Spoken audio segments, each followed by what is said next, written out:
Hello, everybody, and welcome to our live stream today. Thank you so much for joining me. And a little bit of trouble connecting today. Unfortunately, we won't be able to stream on Rumble. We've been trying to get our stream to connect there. We just can't get that done. So unfortunately, today we will just be streaming on YouTube and my private platform and Facebook. So hopefully we can get that sorted by the next lecture or Q&A and be back up and streaming on Rumble again as well. So if you haven't been part of a live Q&A here on my channel before, how we do it is that we actually don't take questions from the chat because we're streaming simultaneously. So it's really difficult to grab questions from all the different places. So what you're going to do if you want to have a question asked is you're going to go to ggm.com, and that link is going to be in the chat. The mods will be posting that link for you.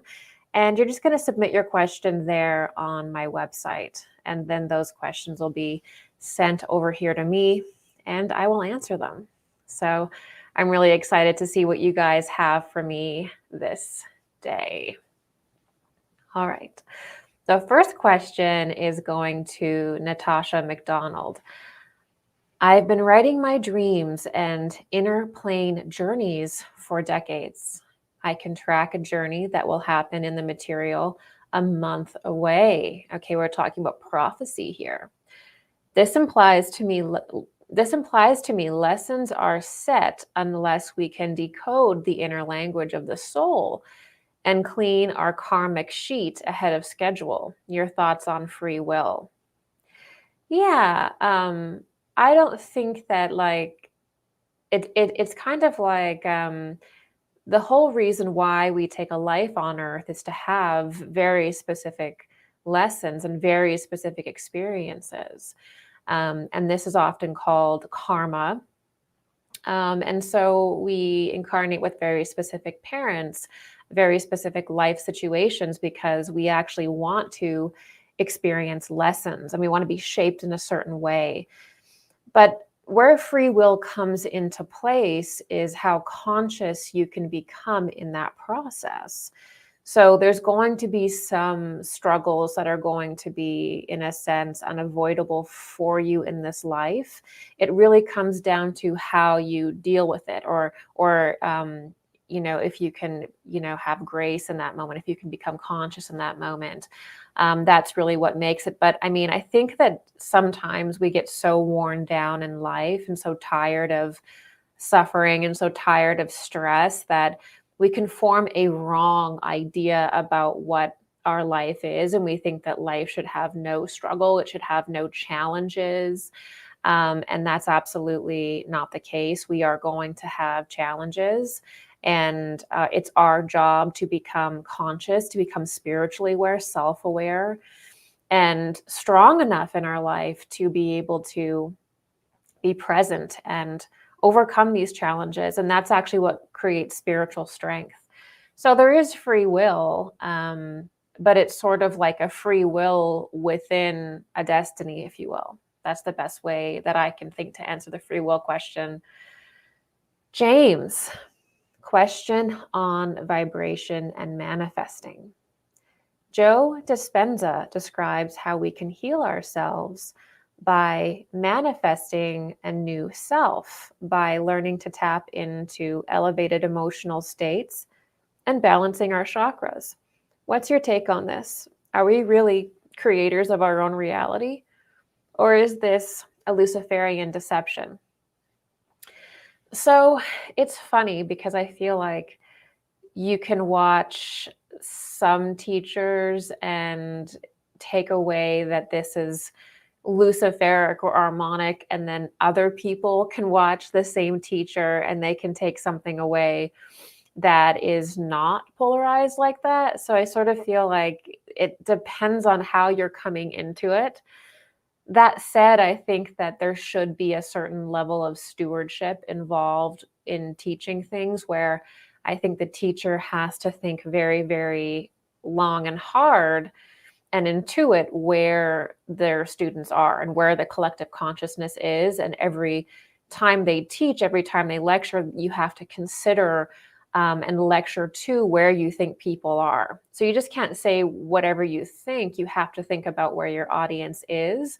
And that sense of stewardship is often not seen enough. Not that Joe is doing this. I'm actually not too familiar with Joe. Otherwise, I think that Joe Dispenza may have been one of the gurus from The Secrets.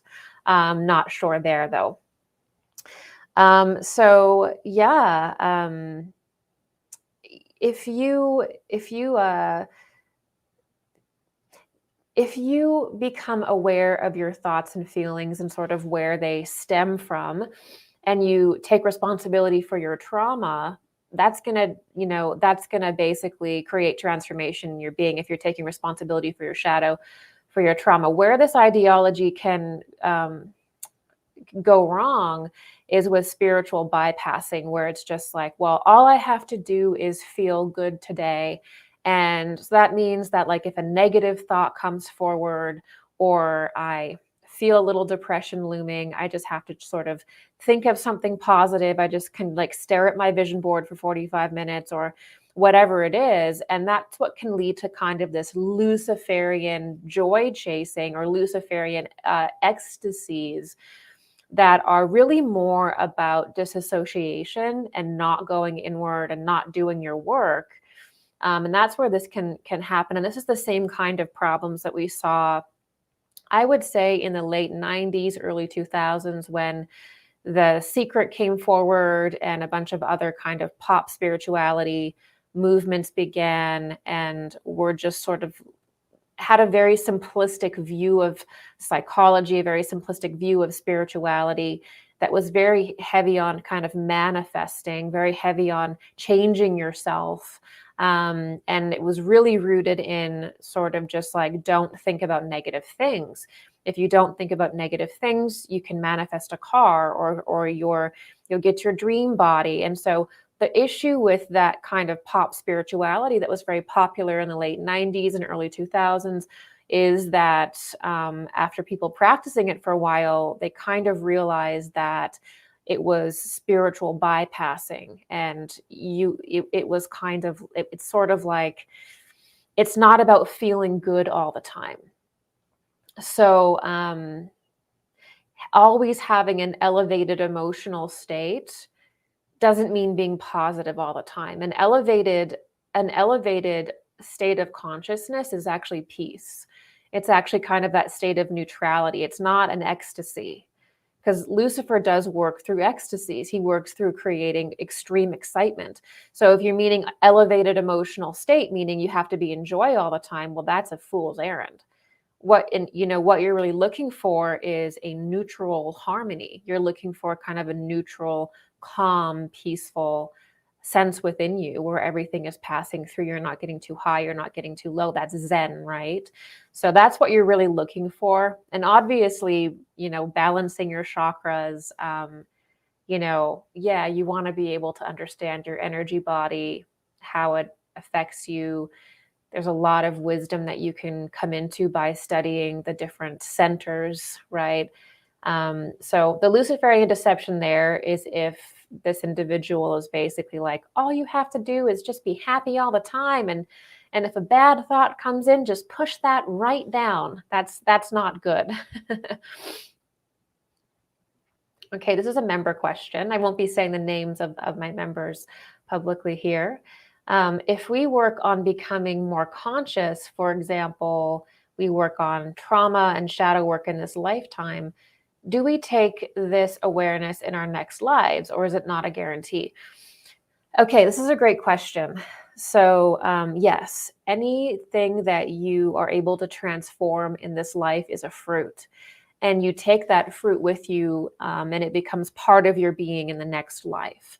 So this goes into really the teachings around establishing the immortal body, and that the reality is that whenever we overcome something, whenever we transform something within ourselves, a pain into, peace, kind of like a trauma into wisdom, that actually has an alchemical shift, an alchemical change in our bioenergetic field, in our energy bodies. It creates something permanent, something real, and something eternal.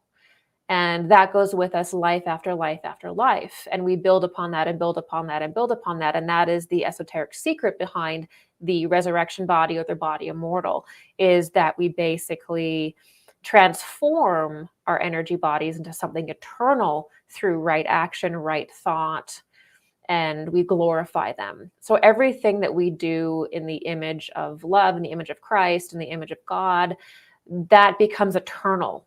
That is transformed into something eternal, right? And if we're not living in that way, if we're living selfishly, if we're not conscious, then nothing is built. Nothing eternal is built. And so, yes, everything that you, in that sense, and this sounds very hardcore, but like, yes, every thought that you think, every feeling that you feel is a thing in the spiritual world attached to you. That is, thoughts are things, right? Okay, this question is another member question. Hypnotherapy. I've been in many types of therapies, and hypnotherapy was something I was excited about. So after many, many sessions and a lot of money, I stopped going. I don't allow the therapist in. So say if my issues are prenatal or earlier, could this be the block? Or how could one understand this? Well, it's interesting with hypnotherapy is that some people are very easy to magnetize or hypnotize, and other people are not. There is just a strange immunity that people have to going under hypnosis. I think it's a smaller percentage. It's kind of like a small percentage of people are super hypnotizable, and then a small percentage of people are also not very hypnotizable, which means that there's just something about them that is just not able to do it. And it's just kind of like, there's nothing wrong with you. It's just everybody's different. So, you don't need hypnotherapy to heal, right? You don't need that process in order to heal yourself. And probably if there's a part of you that is rejecting it, it's, you know, it's probably on a larger level telling you that it's not for you, right? There's no sense in trying to force yourself into a process that your body and mind naturally reject. So,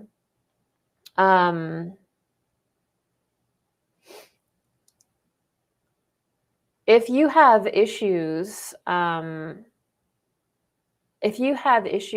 are prenatal, if you have issues that are rooted in a past life, by the very nature of the human soul, those issues are going to manifest in this life.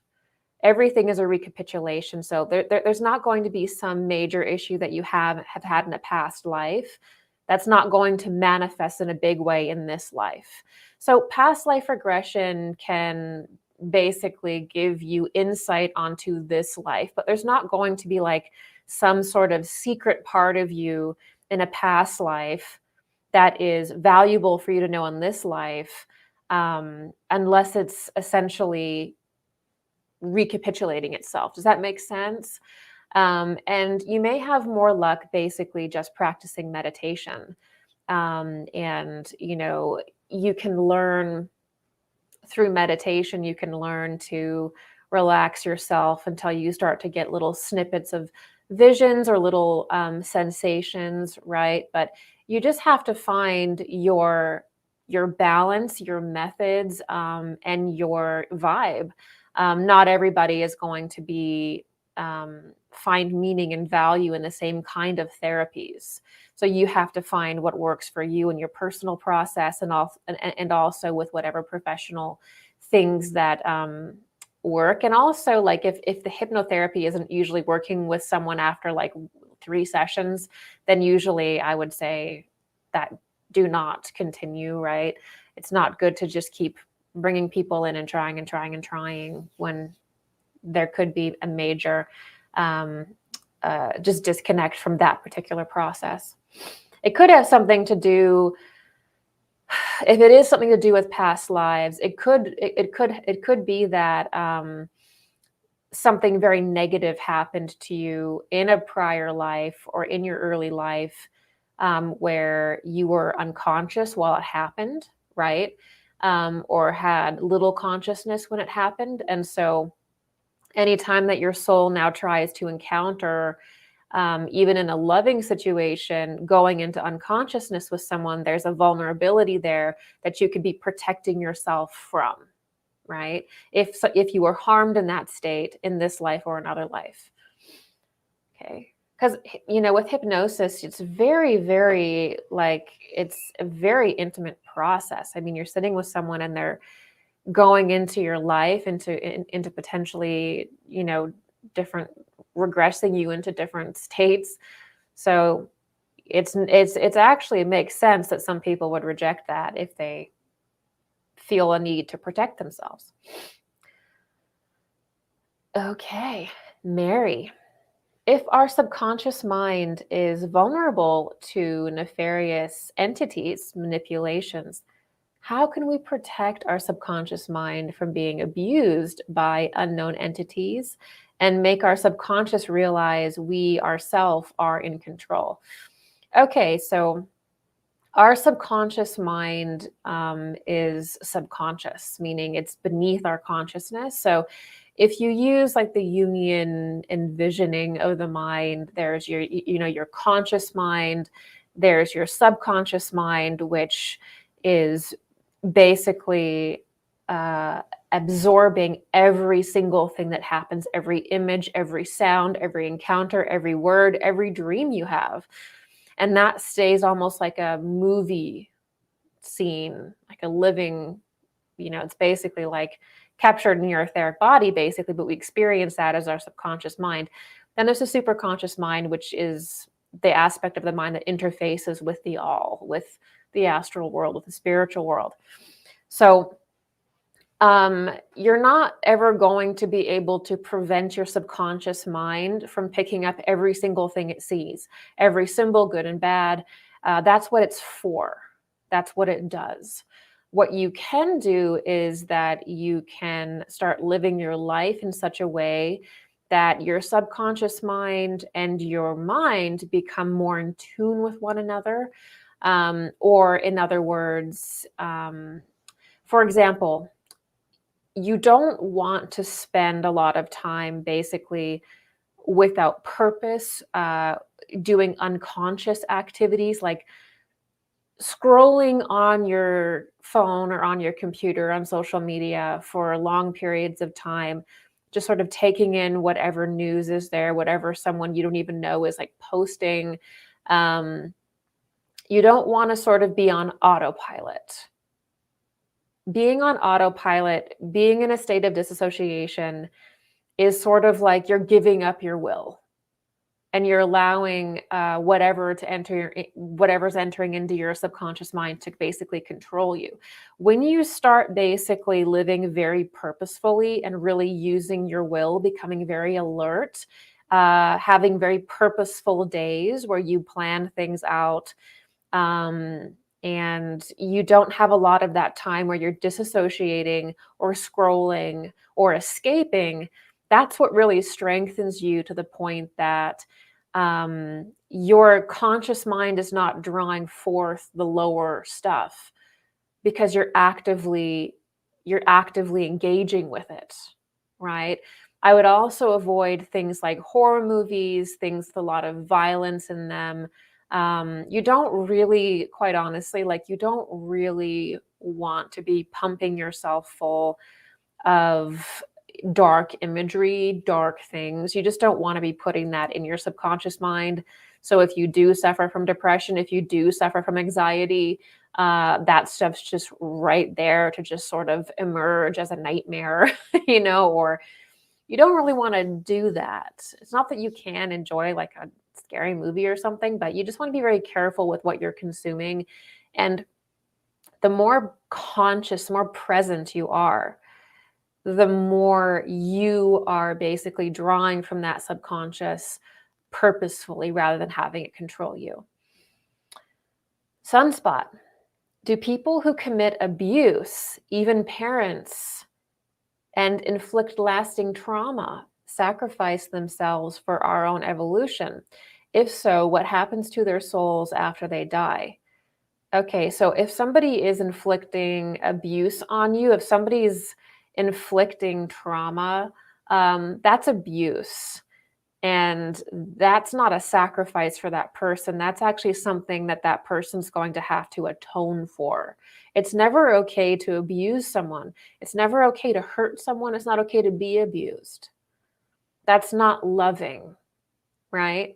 So when people abuse you, when they hurt you, that is something that they're going to have to atone for. That's something that they're going to have, that's going to be a mark on their soul.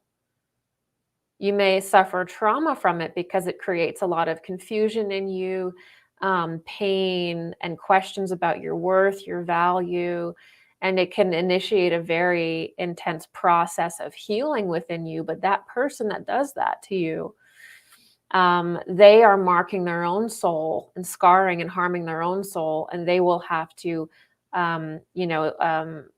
experience the karma of that. They're also going to have to atone for that upon their death and in other lives, and potentially even in that life. So, it's never a holy thing to abuse someone. That's an evil thing. That's an evil thing to do. Okay, member question. In deep meditation, I drift to a crystalline clear spot. I'm allowed to sense it, but it's definitely out of reach. Present, but in a somehow unconscious realm. It would turn hyperconscious if I could step into it. So unconscious really is hyperconscious. Is this spot the goal of evolution? So this is the interesting thing I think about modern spirituality is there's so much different language right now for different things. It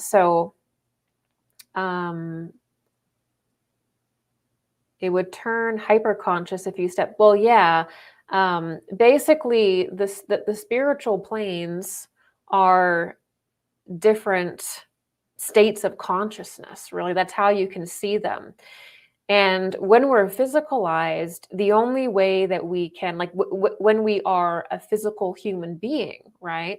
The only way that we can go into, like in the Eastern tradition or anthroposophy, it'd be called like Devacon, it'd be called like heaven in dogmatic Christianity. It might even be called nirvana in like some traditions. But there's this level, or the fifth dimension is the common language for it in the New Age. Well, the most parallel thing that I could think of, or kind of this level of hyper consciousness, although it's a little scientific and doesn't explain it as well.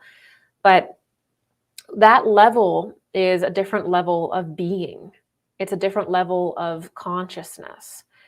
And that consciousness is in us in a sort of as kind of like a spirit, but we have to be able to become that in order to go there. So we know that it's there, but we have to actually change our being in order to reach that. Okay, that's why traditionally when the spiritual planes are taught in earlier traditions, they're not taught as like a different location. That's not how they're taught. That's how things are moving now. People are trying to make things super objective and remove the human being in the equation. How it was traditionally taught was that these different planes are different states of consciousness. They're not different places primarily. They're primarily different states of being, of different consciousness, specifically transformation, meaning that the higher you go, the more transformed you have to be, or you have to have your immortal body established or your resurrection body established. So you can get right up to these planes, but unless you transform yourself, or in the Eastern traditions, get off the wheel of samsara, you're not going to be able to enter into those planes. Does that make sense? So we know that these planes exist because we carry them within us as a potential, right? But from our earthly perspective, we have to basically transform our energy bodies and eventually even transform our physical body to attain those different planes. So those planes are also directly associated with initiation or initiation science. And you can't get to them with like a spaceship or something, right? Like you can't get to the fifth dimension in a spaceship. You can't go to anywhere you want in time in a spaceship because that higher level is also outside time. So when we bring the topic back to spiritual initiation and understand the different planes or dimensions should be primarily understood through the lens of spiritual initiation, we understand why we can ascend to a certain point, but not beyond it. Is because our form, our being is still linked to this material world until we can establish that immortal body, or in Christian esoterica, the resurrection body. Once that is built, then we can get into the Buddhic plane, or the Buddhi plane, or nirvana, or the fifth dimension. I guess it would be the closest thing, though I'm not really sure because it's a little strange. Yeah, Devacon. These are different levels of heaven as well. So,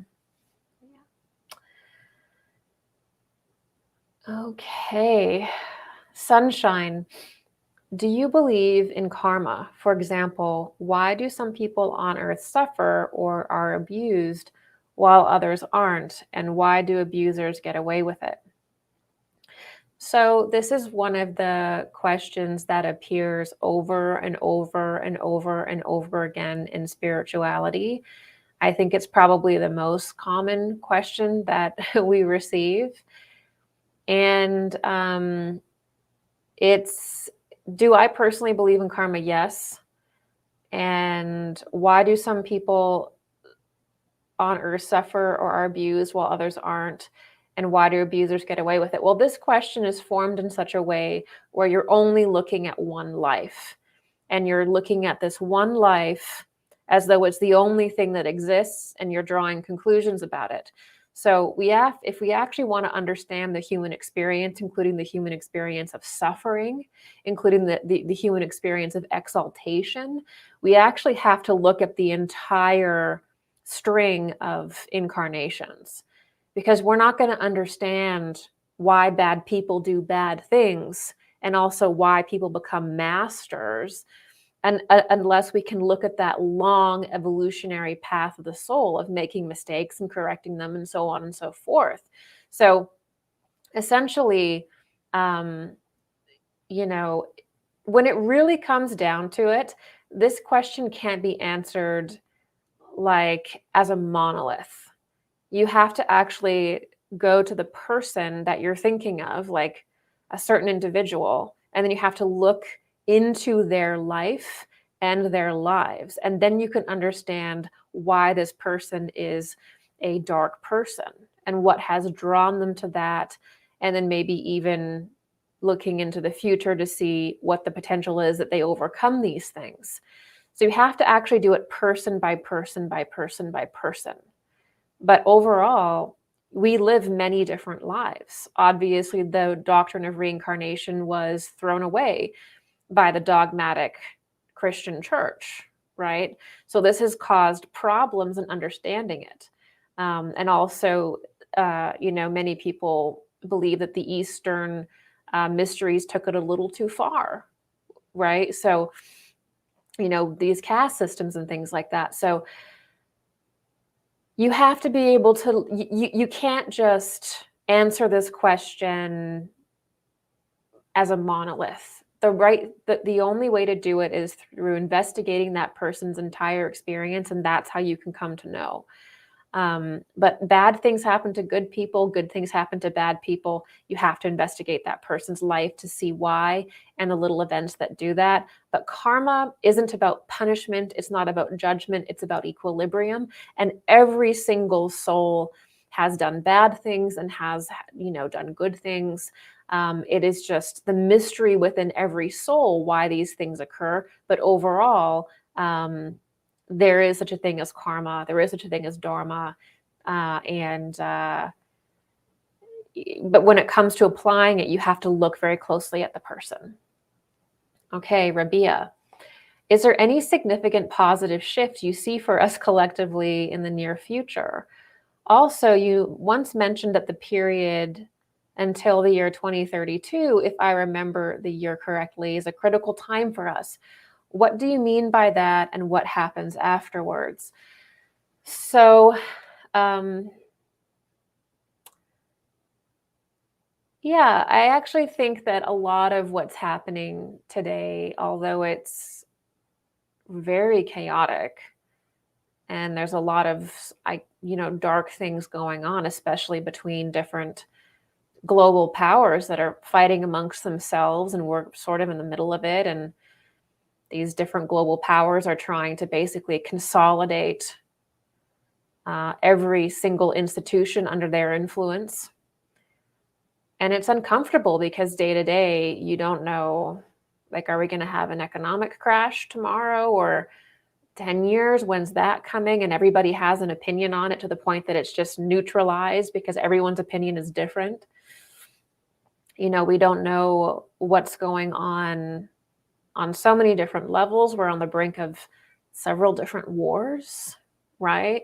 And we're sort of in this holding pattern, or this heightened state, I think, of anxiety. And I think that's on purpose. So I completely understand your question, which is like, is anything, can we have anything to look forward to? Is there something that we can hope for? And I would say that the reality that all this is happening is kind of a good thing. There's nothing worse than having these insidious forces operating behind the scenes and people not knowing. And yes, we've been through incredible struggle, incredible turmoil, especially in the last 4 or 5 years.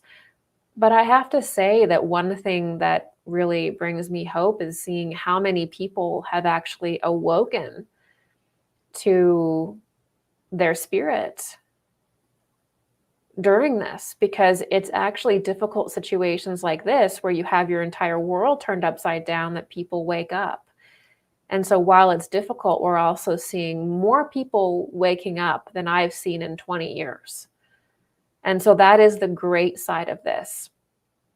And I also feel like I can see sort of different little communities forming around the world that people do want to create. And I think that's going to continue to happen. And I think those are going to get stronger. And I don't think that would occur unless the mainstream was becoming so, it's become so psychotic that people are actually beginning to think outside the box. They're getting to what's really in their heart. And I think we're beginning to create smaller little communities and sort of rethink society in a way that I think is good. I talked about the year 2032 and 2033 because that was a year, those years I believe are connected to the emergence of Soroth. Now Soroth is like a very dark being, and I was reading this actually, I think in an anthroposophical lecture series, and it kind of perked my ears up, I would say like a year ago. And then I began thinking, 2032, 2033, I am sort of feeling something around here. And then I began to think back to how, one of the movements that these different kind of globalist organizations were trying to create was basically a whole new world by 2030, and that they had 2030 on their agenda as being a time when the Great Reset has to happen. So there has to be this great reset of civilization by 2030. And so that got me thinking because, when you actually start to peel back the curtain and look at the individuals that are part of these organizations, you see that they are very aware of the occult. And, it's actually people who are sort of living mundane lives that are not aware of the occult. And people in power use it all the time. I've made that case in my In Plain Sight series and also Mars Mysteries. And so when you see someone like Klaus Schwab come out and say 2030 is an important year, or whoever was spouting that, we need to look at the occult significance of that year, because there's no power to be had in this world unless it is an occult power first. And only when you can harness that occult power, even if it's a fallen power, even if it's a demonic power, only once you can harness that can you create anything in this world, enforce any control, right? So I think that we're going to see a technological revolution begin. I think that one of the things that people are in like power are just shaking, just vibrating to do is a technological revolution, which means that they want to create sort of an energy crisis. They want to, basically destroy our way of life to a certain degree. And then sort of be like, well, the answer is some kind of digital currency, right? Get off of anything real and keep consolidating things into the digital space, right? Also, I think that it's also very important to introduce certain advanced technologies. Now, these advanced technologies have been sort of floated around in the New Age and in the conspiracy community as being extraterrestrial technologies. They're not actually extraterrestrial. They actually stem back to Atlantis and to a earlier epoch of humanity. Now, Dark Journalist has talked about this a lot, so I recommend going over and seeing his Hacking Atlantis and his work around this as well. But essentially, this technology is not from another planet. It's from right here. And it's the incorrect conception of time and our history that has created this sort of seeing things as aliens when we really need to begin with understanding the past and the different developments of humanity and why they look different, why they're in different conditions, and things like that, which I get into this if you're interested in my lecture series called The Esoteric Keys of Disclosure. I have that on my channel here, so I won't get too into that in this live Q&A. But there are certain technologies that are not from another planet. Okay, they are from Atlantis. They were the sciences from an earlier period of the Earth, and they are being sort of brought forward as like this advanced technology that's going to free humanity from energy dependence or whatever. I think that this is what is meant by part of the dream of smart cities, or through the Trump faction, like freedom cities. And so I think that they want to create a complete technological overhaul that basically is the Great Reset, but it is going to be pitched a little bit differently. And to be clear, both sides of the political spectrum have to do that. It is a non-negotiable. So if it disgusts you that certain people are associated with big tech has accumulated so much power and so much money, right, that they're going to get behind anyone that's going to win. There's no avoiding this technological revolution. There's no stopping it at this point. There was probably an earlier period where things could have been broken up, but it was not done. And so big tech is a massively, massively powerful lobby, and that's just the reality that we have to deal with. And it'll get behind any winning force and influence the cabinet anyway.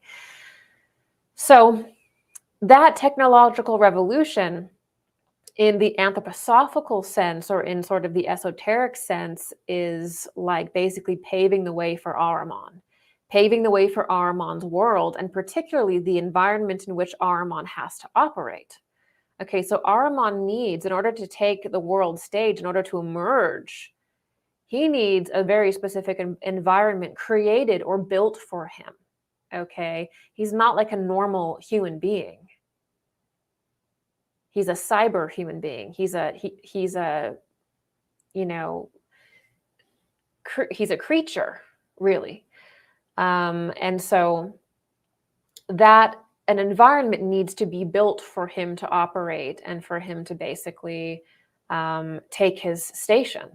Part of that is having all of these satellites in the sky that irradiate us with energy. They basically beam down radiation on us and create a different environment than it would be naturally without them, right? We have to think about that.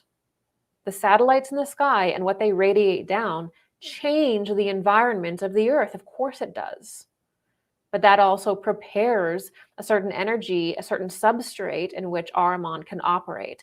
And so for the next, 10 years, we are really going to be seeing this technical revolution to prepare for Ahriman to begin to appear. This is my opinion. This is just my vision. This is not necessarily Steiner's vision. I'm just showing you what I have seen, so I'm taking responsibility for that. And so that's what I personally see. And I think that we have to be very careful what we allow. And I think we need to start, anytime people start to talk about like AI, transhumanism, we need to get right to the spiritual reality of it. Okay. We're not going to actually understand the real dangers of AI, the real dangers of supercomputers and technology, unless we can bring in the spiritual lens. It cannot be fully understood from like a material conversation. You've got to get into the spiritual reason why. And the conversation there is that when you have a robot, when you have a machine, when you have a language machine learning program, right? That is a golem, okay? That's a golem. A golem is like basically a puppet. It's an empty vessel, okay? When you have an empty vessel, something eventually incarnates into it. So back in the day, in Jewish mysticism, you'd have a piece of clay that you would form into a being. And then you would eventually use that thing as like a magical item or a vessel in which you'd call in a certain demonic entity or an entity, an egregoric entity, right? Now we are able to create golems like computers and supercomputers that actually can have every thought, everything within them. And now something can enter into that computer and use that intelligence, right? This is the occult, this is the esoteric reality that makes that a problem, is the esoteric teaching of the golem, and that computers are golems, that spiritual forces, especially demonic entities, because demonic entities need electricity, magnetism, and radiation to exist. Angels don't, but demonic entities do. So what is to say, what is the safety here? That these machines aren't just being created as basically a giant golem and little golems in which these dark entities can incarnate into and operate. That's the conversation, that's the danger. But I feel like people are so afraid to just get into the spiritual and just start the conversation that it just stays at a very low level of analysis. It stays at the materialist level of analysis. No, we have to get into the spiritual analysis of this, because we've only probably got 10 years until on a spiritual level it starts to get really bad. So we have to start taking that on. So the next 10 years, we should begin to have that very important spiritual conversation, because I'll tell you what, whether you believe in it or not, when you start calling it out, when you start explaining it, it will give you incredible power. It will give us incredible power. Now, we can't stop it. We cannot stop Ahriman from coming forward. We can't stop that incarnation. We can't stop the kind of digitalization and the technological revolution. We can't stop it. But what we can do is we can make it so we are much more prepared, and that innocent people are much more informed. And that is a great service. Member question. Can you be so kind to explain once again the difference between God and Christ, God and the Christ solar being? I had heard that Archangel Michael was the archangel associated with the sun as well. I'm just looking for more subtle clarification. Okay, yeah, so they're all kind of associated with the sun, because the sun is essentially, for us, the overarching entity in which all of those emanations work through, right? So God, as in like God the Father, that is the overarching force in which Christ embodies and is technically underneath. And then Archangel Michael is the countenance of Christ, and is sort of his active forces in this world. So that's how it goes. It goes the Father, Christ, and then Archangel Michael, and they're all under the umbrella of God, and then Archangel Michael is under the umbrella of Christ. So that's sort of how that hierarchy goes. And yeah, they're all associated. I know it's funny because they're all associated with the sun, because they're all a countenance of it. Because for humanity, the different spiritual hierarchies technically go beyond the sun, right? Like when you get into certain hierarchies of angels, it goes beyond the sun into the fixed stars, and then even beyond that. And so there is this ineffable sort of creation and cosmos that we are part of, but the higher levels of the cosmos we can't really fully understand until we get beyond the sun in our own development, which means until we're basically like a Christed human being. And until that moment, we just see everything as a solar force, or like it would be like, if it's beyond the sun and associated with a fixed star, it'd be like sun Pleiades or sun Sirius or whatever that may be. So that mirrors basically creation itself. Does that make sense? Okay. Alexander, I'm grateful to find your channel. Do you think that some circles, though currently swayed by forces of Ahriman, may be guided away from such vile ideas through negotiation. Yeah, so there are negotiations that basically happen all the time in the spiritual plane. There's different spiritual beings and sort of masters or very high initiates that are not in the human world that will go through different negotiations. Not it's I'm using this language, but the negotiation in this sense is not based on like their personal will. It's basically understanding the forces that are already happening and sort of directing them and either taking things on or not taking things on is sort of how I would describe that. And so on a spiritual level, there's battles that happen. There's sort of the periods of I guess you could say negotiations, but kind of like discussions that go on about, again, taking on certain energy, giving energy up, things like that, or certain streams up and recreating streams for the earth. Stuff like that goes on in the heavens all the time. It's called the battle in heaven at times. And so if humanity is able to integrate great truths and turn towards God, that gives great power to the spiritual hierarchies. They then radiate that downward to us to magnetize that power. We become stronger, and that goes back and forth like this until we raise society. And our goal is to become conscious participants in that connection we have with the spiritual world and the angels.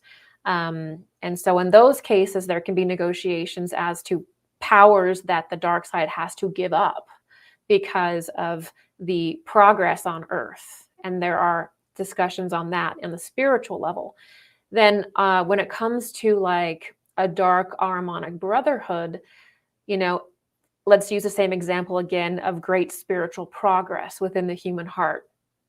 If that happens, that actually will drain the energy from dark brotherhoods on Earth, because the darker brotherhoods, they basically live on sort of scraps. They live on human ignorance.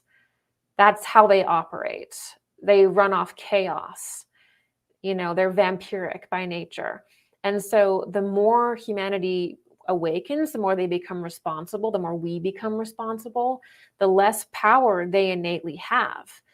Because as forces naturally pass from heaven to earth and earth to heaven, they're getting less and less of that because humanity's waking up and claiming it for themselves. So it's kind of like how in anthroposophy, there's the idea that Ahriman and Lucifer are wresting away energy from the earth to create the eighth sphere, right? But that energy is the thoughts and like the forces within us and within the earth that is just people aren't using. They're not accountable for it. They're being irresponsible with it. So they can only, like little scavengers, squirrel away this stuff. But when we become responsible, when we actually begin to attune with God, attune with Christ in our heart center, we become powerful and we take that energy, we start using it, we become more energized, the heavens become more energized, and those orders and those forces become more starved and they begin to collapse. And then you see the fragmenting that can go on where because they're not getting fed, they begin to turn on each other, and you see the fracturing of those different groups. Usually, in other words, what tends to break up a dark order, or even somebody, like not even an organized dark order, but somebody who is possessed, right, by a dark force, what tends to make those dark forces be exercised is that they don't have any food. You stop feeding them. Right. So that's usually what makes these people stop, is that they no longer have any energy. And that begins to create awakenings, or it starts to kind of break things down really in their system. Does that make sense? So it's not really a negotiation that would, in my opinion, lead to any movement forward with like a dark person, if the possession is really bad, it's basically not getting energy that usually stops them. If somebody is on the road to waking up and becoming conscious, then at that point, if they're beginning to ask certain questions, then negotiation could be done there. But usually when people are really, really demonically possessed to a really extreme degree, the only thing they respond to is just not, it's a very animalistic state. So usually it's just like not getting energy. Yeah. Okay.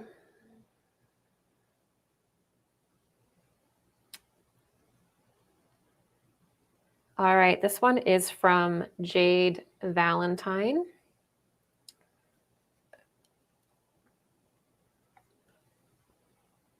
Okay. Were angelic beings from Sirius the progenitors of our solar system? Does the Vulcan stage of development relate to the origins of our solar system in any way, since it will be the culmination?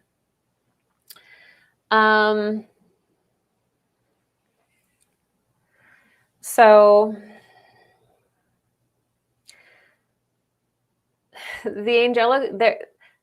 So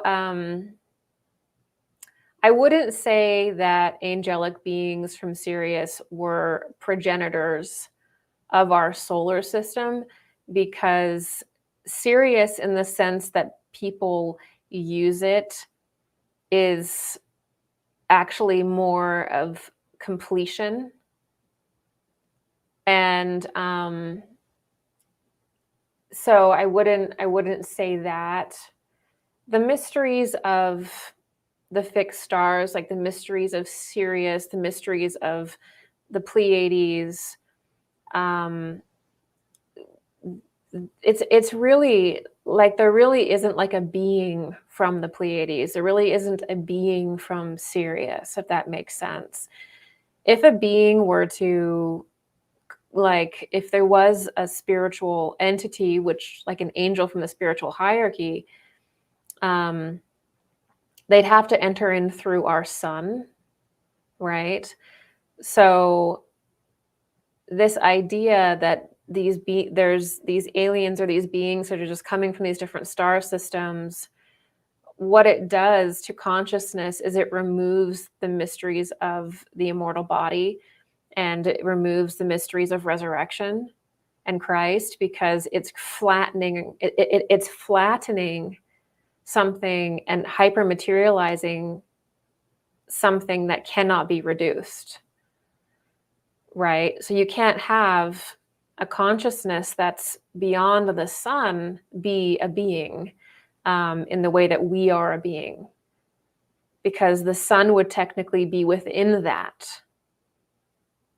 to some degree, right? So so there's an issue with trying to flatten and create a flattened horizontal cosmology when it's really vertical. And the vertical level of it is human initiation. Does that make sense? And that vertical level is also human creation, the creation of the human being. But we don't really get into seeing the angelic hierarchies as actual beings, as something that we could see as similar to ourselves, until basically like the archangel level, the angel level, and maybe the archai level, right? Beyond that, they don't like, it's difficult to even perceive that. And when those forces do come forward, they usually will appear in one of the lesser hierarchies, like through an archangel or through an angel. Does that make sense? So it is true that there are certain star systems that you could associate with very early human beginnings, which would be the Pleiades, Arcturus, and Sirius. But that would be like an elemental level of human existence, basically. So I tried to there is a point with, I think, where spirituality is going, which is hyper-materialistic, a flattened cosmos, where you can go so far with it, but then there's just a point where it doesn't make any sense. Like, it just has to be brought back in to a usable working system. That's kind of what I would say there.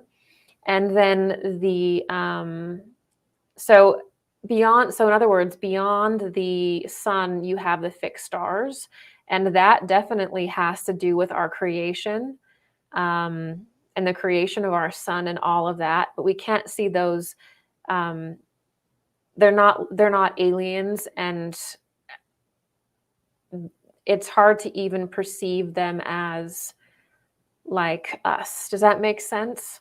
We would be like at an elemental level, basically, at that point.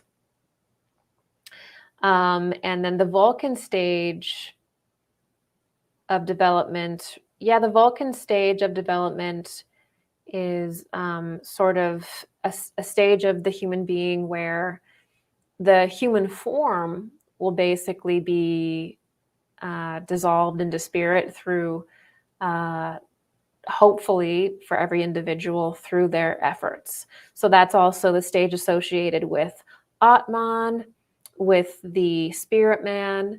And at that point, you would enter into a completely different level of development where you could understand the fixed stars. So Sirius, the Pleiades, all these fixed stars are beings. They are beings, but they're not like a being that's going to be known in like a cognizant way, if that makes sense. They'll usually appear through an archangel or an angel, if that makes sense.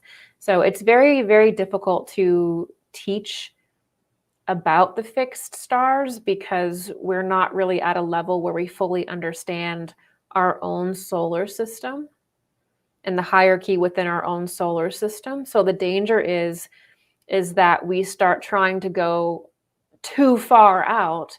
And if we don't have the formula, we don't have the structure for our own planet and then our own planet into our own solar system, we don't really understand that well, then we're not going to understand Sirius, Arcturus, the Pleiades, and that system, because that's just a recapitulation of the solar system in a completely different paradigm. Okay. Member. Okay. Hi, Gigi. At the moment of his passing, I clearly saw a silver cord between myself and this person who was very close and very important to me. Do you know what this could be? Well, we do have what is called a silver cord that connects basically our spiritual body to our physical body and connects us to this world. And then when we pass away, that cord sort of disintegrates and we leave this world. And so we are connected to our physical body with a spiritual cord. And people will see that too when you're astrally traveling, or sometimes when you're sleeping and you wake up, you'll be hovering above yourself and then you'll see like this cord connecting you. That's also very common. But we can also establish an etheric cord to other people. Now, if you've ever heard about cord cutting, like, you know how, like, if you're in like a spirit, if you're reading spiritual stuff, they're like, you separating from your ex, you need to do a cord cutting ritual. And they actually can be very helpful, actually. And so there's this idea that if we have a lot of feelings for someone, we think about someone all the time, we actually begin to develop an etheric cord to that person, or an astral etheric cord that actually is connected to that person. And we usually will have cords also connected to our family members, but what really creates the cord is mentally dwelling on them and having a lot of feelings, either positive or negative. So you can actually cord yourself to someone by thinking negative thoughts about them, right? or you can do it by thinking positive thoughts about them. So it's our thoughts and our feelings that create actual cords or a web that connects us to people, no matter how far away they are. Has nothing to do with location, physical location. And so you are probably just seeing that cord as a representation of your love for that individual.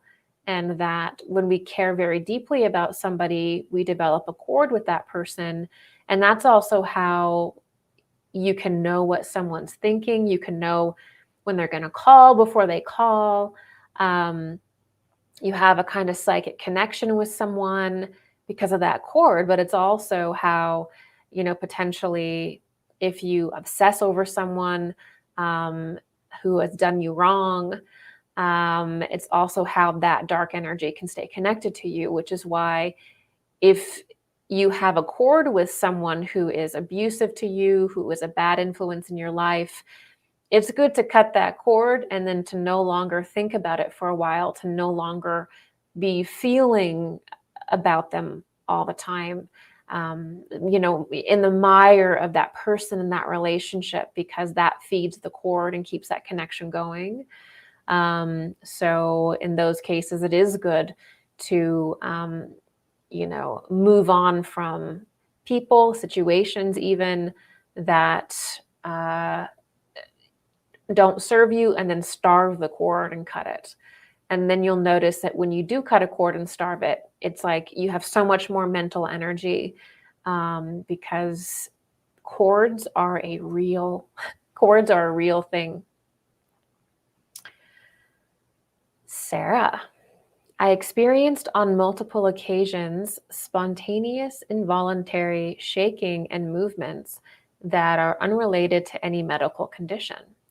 And as I experienced these involuntary sensations, I happened to end up in a light trance state. What could the reason be? Okay, so yeah, have any of you ever noticed that sometimes when you're falling asleep, you'll shake and you will wake up, right? And you're like, what is going on? Or you'll just be sleeping and you'll shake yourself awake. Well, sometimes our spiritual bodies have difficulty fully integrating back into our etheric and physical body. So sometimes the astral body has a hard time basically sort of disconnecting itself from the etheric and physical. And then it can also have a difficult time coming back in. You can also get things like sleep paralysis from this, difficulty with this process.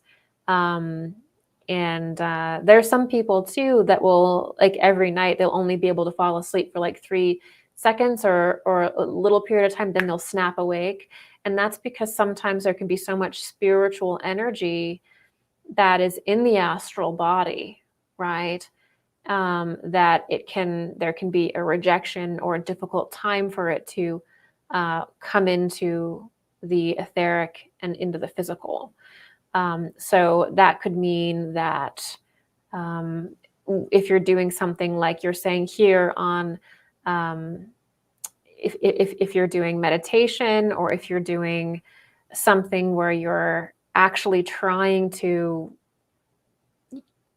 almost pull yourself into your astral body, then you can have almost like charges pour into the etheric body and then into the electrical system of the physical body that causes that. So how the spirit world interfaces into the physical and etheric is that the astral body is basically like your spiritual body, basically. But it's full of emotions, it's full of desire, it's full of all of this energy. So it's actually very active. It's actually kind of, especially with very psychic people, it's popping all the time, right? And that energy then passes into the etheric body. The etheric body can also be seen as the assimilation body. And there's all these little channels, kind of like nadis, that astral energy then goes into. okay, and into the chakra system as well. And then from there, it goes into the nervous system of the human being, and then the endocrine system, and so on and so forth. So there's a whole system that goes from astral to etheric into your physical body, into the electrical system in your body, into the water system of the body, right? And so if one of those bodies is sort of out of harmony, then you're going to get problems like that, like jerking, sometimes shaking, things like that. And so the best thing to do for that is just to really focus on harmony, because sometimes the astral body has a difficult time interfacing with the etheric and physical body if it has a lot of energy in it, like you're saying here, Kundalini force. I would obviously make sure that there isn't a medical condition. I have to say that not everything is a spiritual thing. Sometimes there are medical conditions. So I would just make sure that that is ruled out. Okay, member question. On occasion during sleep, an all-encompassing light will flash in my mind's eye, and simultaneously I will hear a loud boom, as if a gun is firing in my head. Can you explain what is happening here? Yeah, I think this is a good question to have, follow this Kundalini question with the strange movements.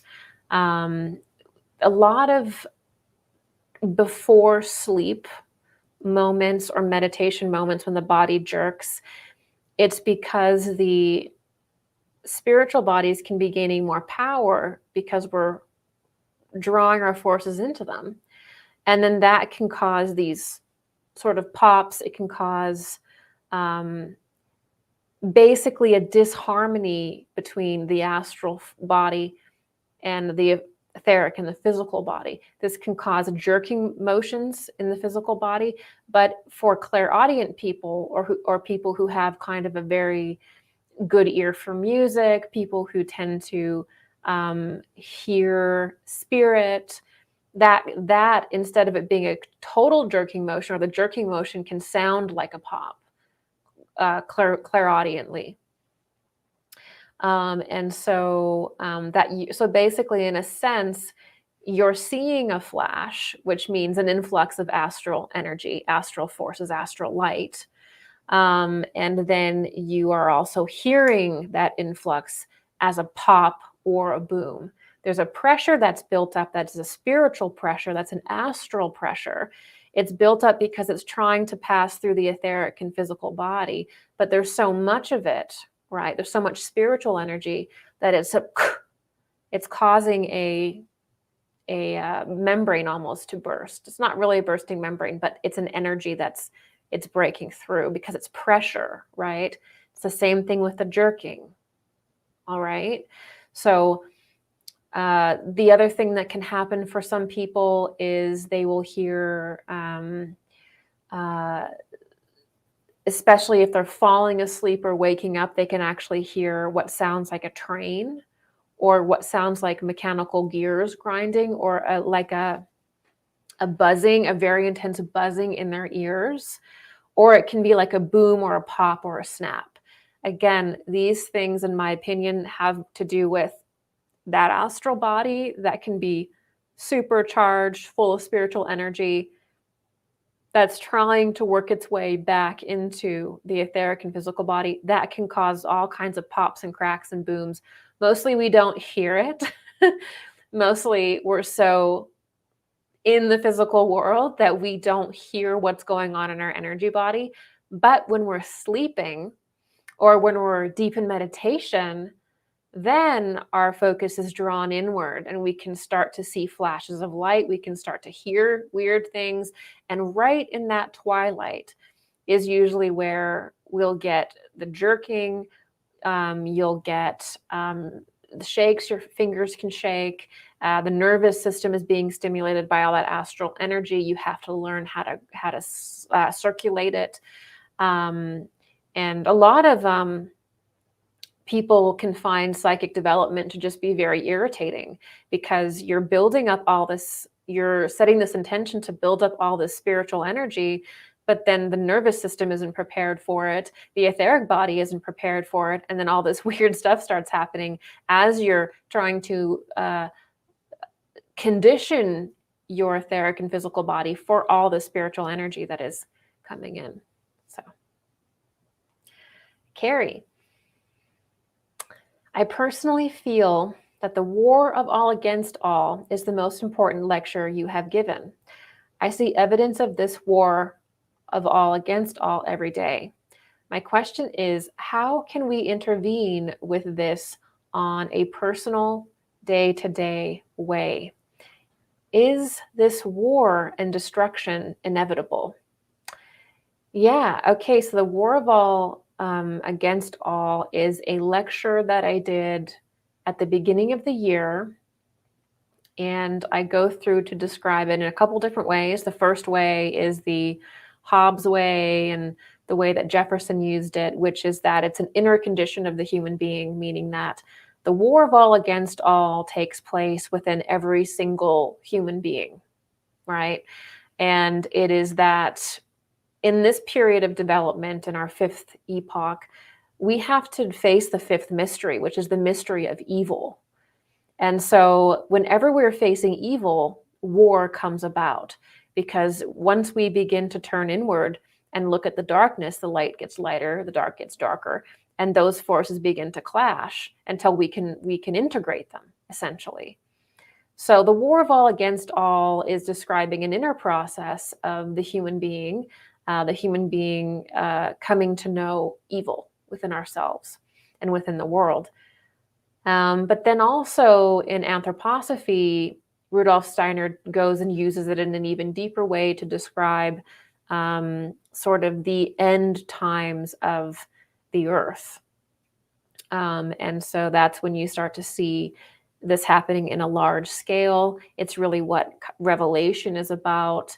And it's so helpful when we can see actually that it's really a process that's taking place inside of us.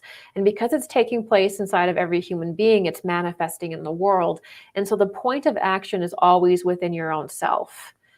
And you want to make sure that you're doing, living an authentic life, that you have a spiritual practice, that you're going inward, that you have a meditation practice, obviously, to sense what is arising in you. If you live a life of distraction, if you live a life of intense materialism, then you're not going to understand the war of all against all that's going on within you, the war that's going on within you. And if we can't address the war going on within our own being, right, then we can't come into the world as a whole person. So it's almost like a cliche at this point, is that we have to sort it out within our own self. And then on a collective scale, I think that there can be things that are done collectively, in that, don't have a tolerance for evil. If you feel like somebody is doing something wrong in the world, political leaders, organizations, you have to find a meaningful way of addressing that, of confronting that. And as we're doing that, we have to have a strong vision of what we want the future to be. I think that it doesn't help the war of all against all condition we're in when there are just people that just want to take things down. They just want to destroy. They know something's wrong. They don't really have any solutions for anything. They just want to create chaos. And I think that if you're going to criticize something, you also have to have the solution or some kind of solution in your mind. So be very wary of people that are always just trashing things, and everything's a conspiracy, and everything's broken, and everything's wrong, but there is no solution. Every time we call out something evil or we bring out something that's wrong, we should also in the same hand have our solution for that, or the best possible thing that we think can balance it. Those things have to come together. We can criticize things, right? We can say this is evil in the war of all against all, but we should also equally come forward and say, this is going to harmonize things, in my opinion. This is the harmonizing point, because right now I feel like humanity is at a place where we're very good at recognizing when something's wrong and saying that is dark, that is imbalanced. But where I feel we can obviously get better is by saying this is a very good solution to it. Because we really shouldn't be bringing forward up the bad all the time unless we have some conception of the good. Because if we don't have some conception of what the answer is, what the solution is, whatever we can do with what we have, then do you really understand what evil is? If you can't conceptualize, right, what the solution is with what we're given, with the political leaders we're given, with where we are, if you can't think of the best possible solution that you can choose right now, and you can't come up with that, then maybe we shouldn't be criticizing the evil. Because if we can't understand the solution, then how can we really understand the problem? So I think these things have to be brought up together. If we want to criticize something and say this person's evil, this is awful, we shouldn't trust them, then you have to also come up with what you think we should do and make a case for that. Because there is an issue with people coming forward and just tearing everything down as though this is some great insight. And maybe it is in part. But we also need to be creative with that destruction. It's easy to destroy. But every movement of destruction, we should think of what is the creation. And that is harmony, right? Okay, Yona George. Hello, Yona George. And by the way, if you guys are having a good time today, I do this every second Sunday on my website, and we basically talk about whatever you want. It's an open Q&A. I do this at 2 p.m. every other Sunday, so that's a good way to support my work if you enjoy it. And it kind of just keeps the lights on over here. So if you're interested in joining me again next week, I'll be doing this again on my private platform. And don't forget to also sign up for my newsletter, which lets you know when I'm going to be doing this or a lecture, and all that good stuff. So, Yona George, could you talk about psychic secretions, please? What is it exactly? And maybe give an example. Okay, so there's a couple different, I think, avenues of what psychic secretions are. There's sort of the ancient mystery of the psychic secretion, which belongs in the feminine mysteries. And then there's the more modern teachings of the sacred secretions, which has to do with what people would call the Christ oil, the Christ seed, or sort of how the endocrine system and the water systems in the body cycle our spiritual fluids, which basically are an interface with our soul, if that makes sense. So there's different discussions about the psychic secretions depending on the epoch you're in. So we'll do the earlier one because it's just not really talked about as much. And in the earlier period, in the Lemurian Atlantean epoch, it was mainly women, females, who had the spiritual power and the psychic connection to God.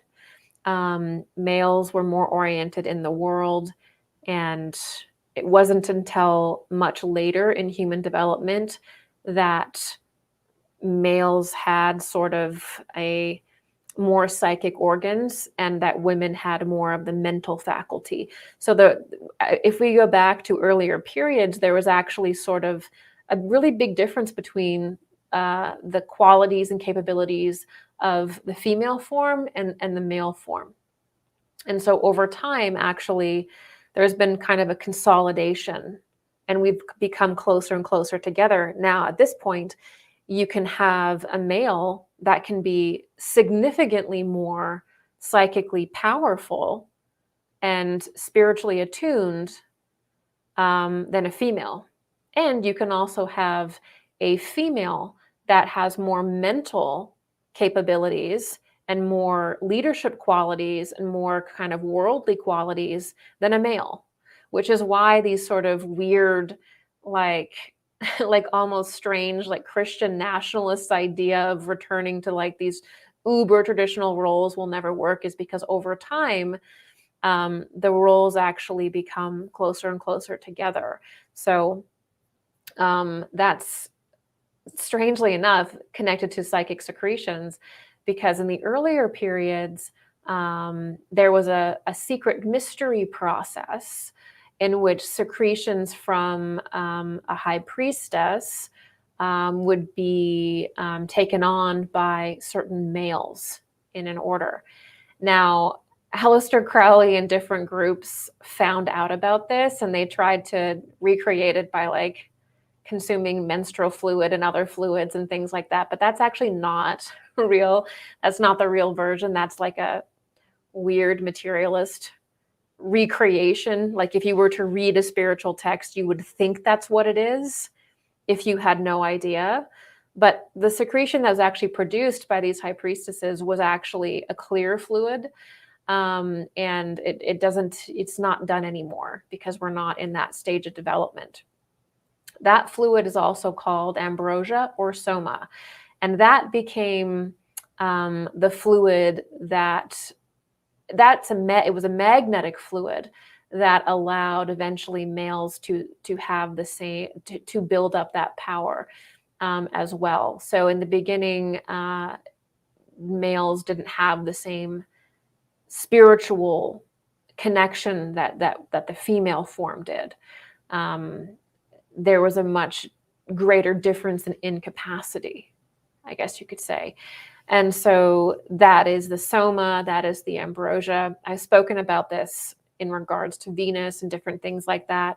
But the real heart of the psychic secretion mysteries is a feminine mystery, belongs in that. It belongs in that category first. And then what we see coming from that is sort of different practices that got farther and farther away from that as a profaned version of that.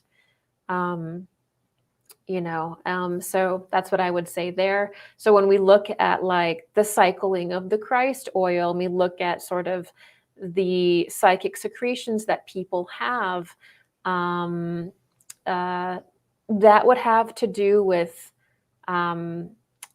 the soul and the kind of spiritual power they've built up within their being, life after life after life. Whereas in earlier periods, it was sort of passed on more physically, but we haven't been in that period for a very long time. That's what I could say there. I mean, it could be an entire lecture series about how psychic secretions have been sort of made into like really, really weird stuff. Okay, this next question is from Tanya. Okay. Can you please talk a bit more about sleep paralysis? I've been having this my whole life, and it used to be very scary. However, now I just relax into it, and I usually go on a really lovely journey. It does not happen as often now. Well, I have to say, Tanya, good on you, because a lot of what worsens a sleep paralysis experience is actually the fear of the experience.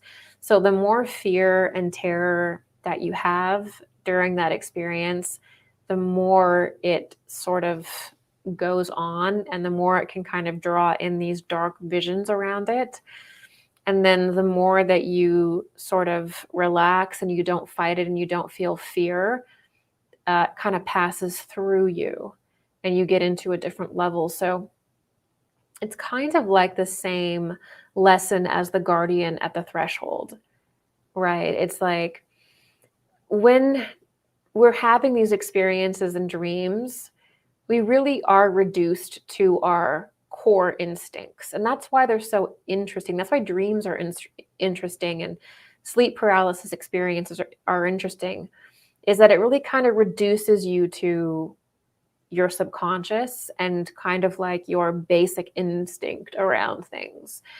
And so if you can train yourself to be calm in the face of something that's shocking to you and be non-reactive, that can be incredibly helpful for sleep paralysis, because again, how we behave in our dream time is going to be based on how we're holding our consciousness during the day.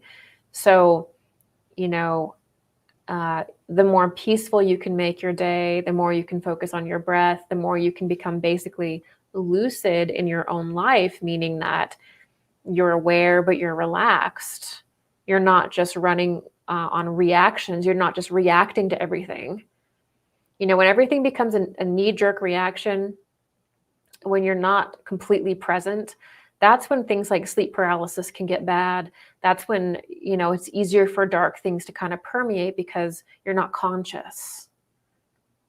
You're just reacting all the time. That's what makes those nocturnal things harder. So yeah, not resisting is and relaxing, and really just surrendering, you know, the need to control. And that can actually be, strangely enough, that can be very helpful in that situation, because it shows that you're not afraid. And fear is what attracts that darkness, right? Because the rule is that you are a holy being, right? Within you is the spark of Christ. So when we just allow that to be our whole self and sink into that, that's the place where we can face the abyss, right? Okay. This is a member question. Hi, Gigi. I live in England, where there is currently much unrest and protests due to illegal immigration and violence. There have been reports of thousands of Muslims leaving Islamic beliefs for Christianity due to a visiting in their dreams. Can angels be at work here? That's interesting. I did hear something about there being conflicts in London or in the UK right now. Definitely sending some prayers their way for calmness and peace to prevail. No matter what is going on, violence is never going to solve that in a real way. So let's keep the peaceful vibes there. So yeah, this is actually reminding me of what Rudolf Steiner said about the second coming. So a lot of the times people will, you know, especially in the dogmatic aspect of Christianity, they'll say, oh my God, Christ is returning. He's like returning as a man. Or you had, you know, the Theosophical Society that tried to say that Christ had returned as Krishnamurti. And so there's all of these different ideas about the return of Christ. But Rudolf Steiner brought it forward in a different way, which is that Christ will never be returning again as a man. He's already incarnated as a man. He already did everything that was necessary in the human form. He now works from the etheric plane. So Christ, the being Christ, works from the etheric plane upon humanity. And what this means is that the experience that Paul had at Damascus is the experience that we will all have, because Christ is not in the material form. That was the point of the resurrection, right? It's beyond materiality, obviously. Christ will begin appearing to people as Paul saw it at Damascus. The Christ being will appear to people in dreams. People will just start having realizations about Christ. And that is the second coming. The second coming is the personal experience and encounter with Christ. And in that encounter, you understand who he is. So that goes in line with that concept. So I do feel like there are a lot of people coming to Jesus. There are a lot of people coming to Jesus. But I do want to draw a distinction between like some very strange Christian nationalist movements that I've seen, and the esoteric Christianity, which I speak about. So there's a difference between dogmatic Christianity and esoteric Christianity. And I do think that we need to be concerned about sort of a very dogmatic Christian movement that will use very dark satanic things like, you know, public displays like the Olympics, or you find different satanic undercurrents with different elite people and stuff, and just using that darkness, and rather than actually explain it through the lens of spiritual science and say, well, this is what a dark magic ritual is, this is what happens, this is what a symbol is, you know, instead of actually explaining it, you know, it's like using the fact that evil exists to polarize people who are terrified into a dogmatic religion that oftentimes doesn't understand Christ or Jesus because it's been reduced so much that it no longer has that esoteric essence. So, in other words, evil can never truly be confronted with dogmatism. Why? Because dogmatism is another form of evil. It's Ahrimanic evil. That means that somebody can be like, I love Jesus, I love Buddha, I love Krishna. Choose one of the great initiates. I love them. And on the surface, you can be using it like a mask or a robe, but inside of you, Christ has not touched that person. They're just using the hierarchy, or they're using that vehicle in order to do evil as well. So the way that we confront evil in society is by understanding it through being able to see and know the spiritual world, or explain the spiritual world just like we would explain the natural world. Anybody can enter into the spirit, understanding spiritual science that way, but it's a science of the spirits. It's understanding the spiritual planes. It's understanding our ancient history. So we don't really want to go backwards into like dogmatism and centralizing our idea of Christ into a hyper-reduced form that will never contain that understanding in a meaningful way. And it actually prevents people from understanding Jesus. It prevents people from understanding Christ, because they look at these wonky dogmatic systems and they're like, well, that's not for me, because that's clearly about power. There's clearly a lot of anger there, right? So how we actually confront evil, because a lot of people are also turning to different sort of, I would say, dogmatic faiths, because they're just terrified of the evil that they see. And they see the fact that all this evil is arising as being like, well, now I should go into this dogmatic thing, when that's not the answer. We're no longer a group consciousness. We have to be individuals. And to be truly an individual, we have to understand spiritual science, which is the best word to describe being able to understand the spiritual world or the supernatural world, the beings in that world, just as we would understand the natural world, which does include understanding who Jesus was, who Jesus is, who the Christ is. It also includes understanding who Buddha was. What is a Buddha? Who Krishna was. It includes all of these things, but you're entering into it as an individual. right? That's what I would say there. I just want to say that because of the all of the conspiratorial stuff about like Satanism is real. And it's like, yes, but we confront that through directly understanding it in a scientific way, not by falling into some kind of hardcore dogmatic system. Now, there's some people that will come into that dogmatic system because that's all they're capable of, right? Not everybody is capable of being an individual. They don't trust themselves. They don't trust themselves to sense spirit and to make these decisions on their own, and that's fine, right?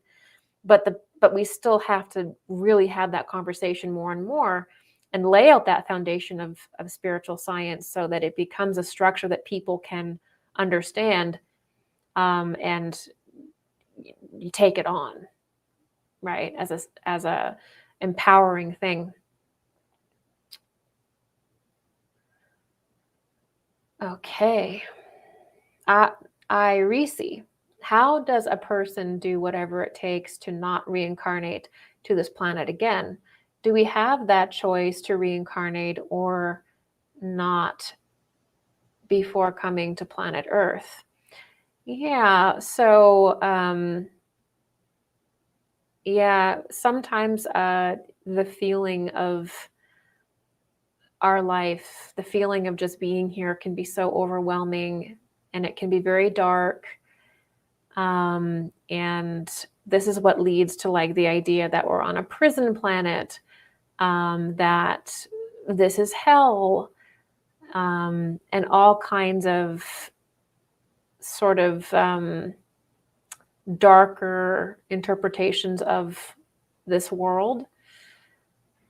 And mechanically, there are individuals who will, like, I guess, choose to limit their incarnations here, and you can live them out in different realms of the heavens, but there are a certain amount of incarnations that you do have to do here in order to evolve, because this world is sort of like the consolidation incarnation where everything consolidates. So I think that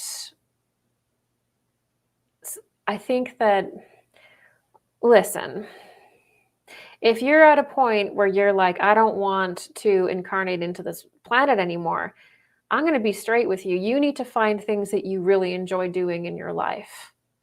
Irisi, I know it's tough, but I promise you that there is something that you love to do, okay? There is something within you that is special. And I know it's easy to forget that. I know that especially now, it's like we are bogged down with bad news every day. But you have got to have the strength and courage to go into your heart, into yourself, and do some activities that you like to do. You've got to light your fire, because this world can be a hell, or it can begin to soften and it can become a heaven if you learn how to work with your own being. Okay? So this is inner work. You have to do it. Okay? You have to go inward. You have to snap out of it. Okay? A great thing to do is to go into nature. Nature has a way of resetting the bioenergetic field, especially if you're around too much discordant energies, like, kind of like we're almost like just bathing in them now. Go out in nature. Be fearless in discovering who you are. Little by little, let go of fear and start to live. Start to do things that you like and don't feel bad about it. You have to get that energy going again. Okay? Fix Jupiter. How can one make sure Christ is present in the thought process? Yeah, okay, this is a great question. So Christ, And in esoteric Christianity, particularly anthroposophy, there's a difference between the Christ being, which is the macrocosmic entity. It's like the almost like the solar system incarnated, right? That's the Christ being. Christ is like the macrocosmic being. And then there's a difference between Jesus. So Jesus bore the Christ, meaning the Christ incarnated in Jesus and walked in Jesus for 3 years.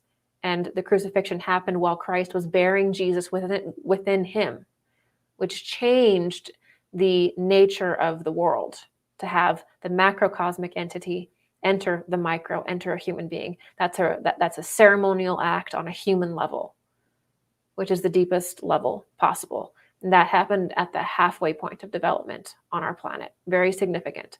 It's also called the turning point in time in the anthroposophical system or the esoteric Christian system. So from that time period, Christ is now within our heart. This is what's meant by the kingdom of heaven is within. Christ now entered into the heart of every single human being and is an alchemical force. Now, before that, Christ was not within the human being. Christ was, in a greater sense, part of humanity, but it was not internal. Humanity almost had to get outside of themselves and project outside of themselves in order to have spiritual experiences. Everything was, you can even see that in the old pagan shamanic traditions where it was all about getting out of yourself and projecting into these different things. Whereas after Christ, how we evolve is through deeply, deeply, deeply turning inward. And that's the difference between pre-Christian traditions and the Christian tradition. It's a very different psychic kind of positioning when Christ is factored in. And when we understand that the Christ is actually the alchemical force within us. So Christ rests within us as an alchemical force in which we transform ourselves to be like him. It's in his image, or we're sort of, it's like his body is we enter into it and become like that through healing ourselves, essentially.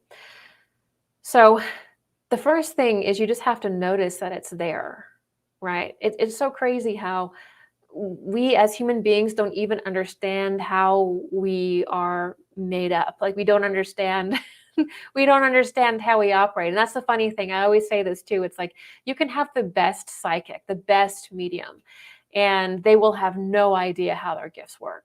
They couldn't teach you how to be psychic because we are so used to things just happening, just being there, right? And so once we can break it down and understand that the alchemical force within us is actually the Christ within us, then we just kind of have to notice it. So once you know that is the first step, right? Because some people are just like, oh, it's knowledge. Oh, it's just wisdom. Oh, it's just energy. That's not really precise enough, right? It's like, oh, well, when you're meditating, what is the force that's transforming you? When you're healing trauma, what is that force? What is it actually? What is it? Oh, well, it's God. Not accurate enough. It's Christ, right? We didn't have the power to transform and heal ourselves and create an eternal body until after the incarnation of Christ. We didn't have that capacity in the same way through our own volition to do that. Similar things could have been done, but they had to be sort of done through angels and things. So we have to acknowledge that that is the force within us that creates all change. It's not just God. It's not just energy, right? It's Christ. And that realization gives you so much power and it gives you precision, right? So that is the beginning. And then just bringing yourself back to that feeling that you associate with Christ. Some people associate it with love, peace, calmness, awe, reverence. When that is held in your heart, not like some weird ecstasy, as we're saying, because that's Lucifer. But when you can acknowledge that he is there in your heart, and then you can bring a peaceful energy to it, you're building that foundation for being rooted in the Christ impulse. The more that you do it, the more that you invest in acknowledging that that's the presence that's there, feeling it in your heart center, the more that you work with it, the more it obvious it becomes, right? The more you become aware of it, essentially. Okay, remember, what is your view on the idea that there are multiple parallel lives and that we can jump timelines between? This is becoming a popular way of explaining the mandala effect, lost time and other mysterious happenings. So if you would have asked me like 10 years ago, I would have agreed with that, because that's certainly how it feels. So one of the things that I've learned over the years is that there's sort of how something feels. Like, for example, a lot of people will say the cosmos is a simulation. And they'll say that because that's actually how it's experienced, how it feels. But then when you start to zoom out, you realize that that's not really the most accurate description. The most accurate description is that the cosmos is really beings within beings, within beings, within beings, within beings.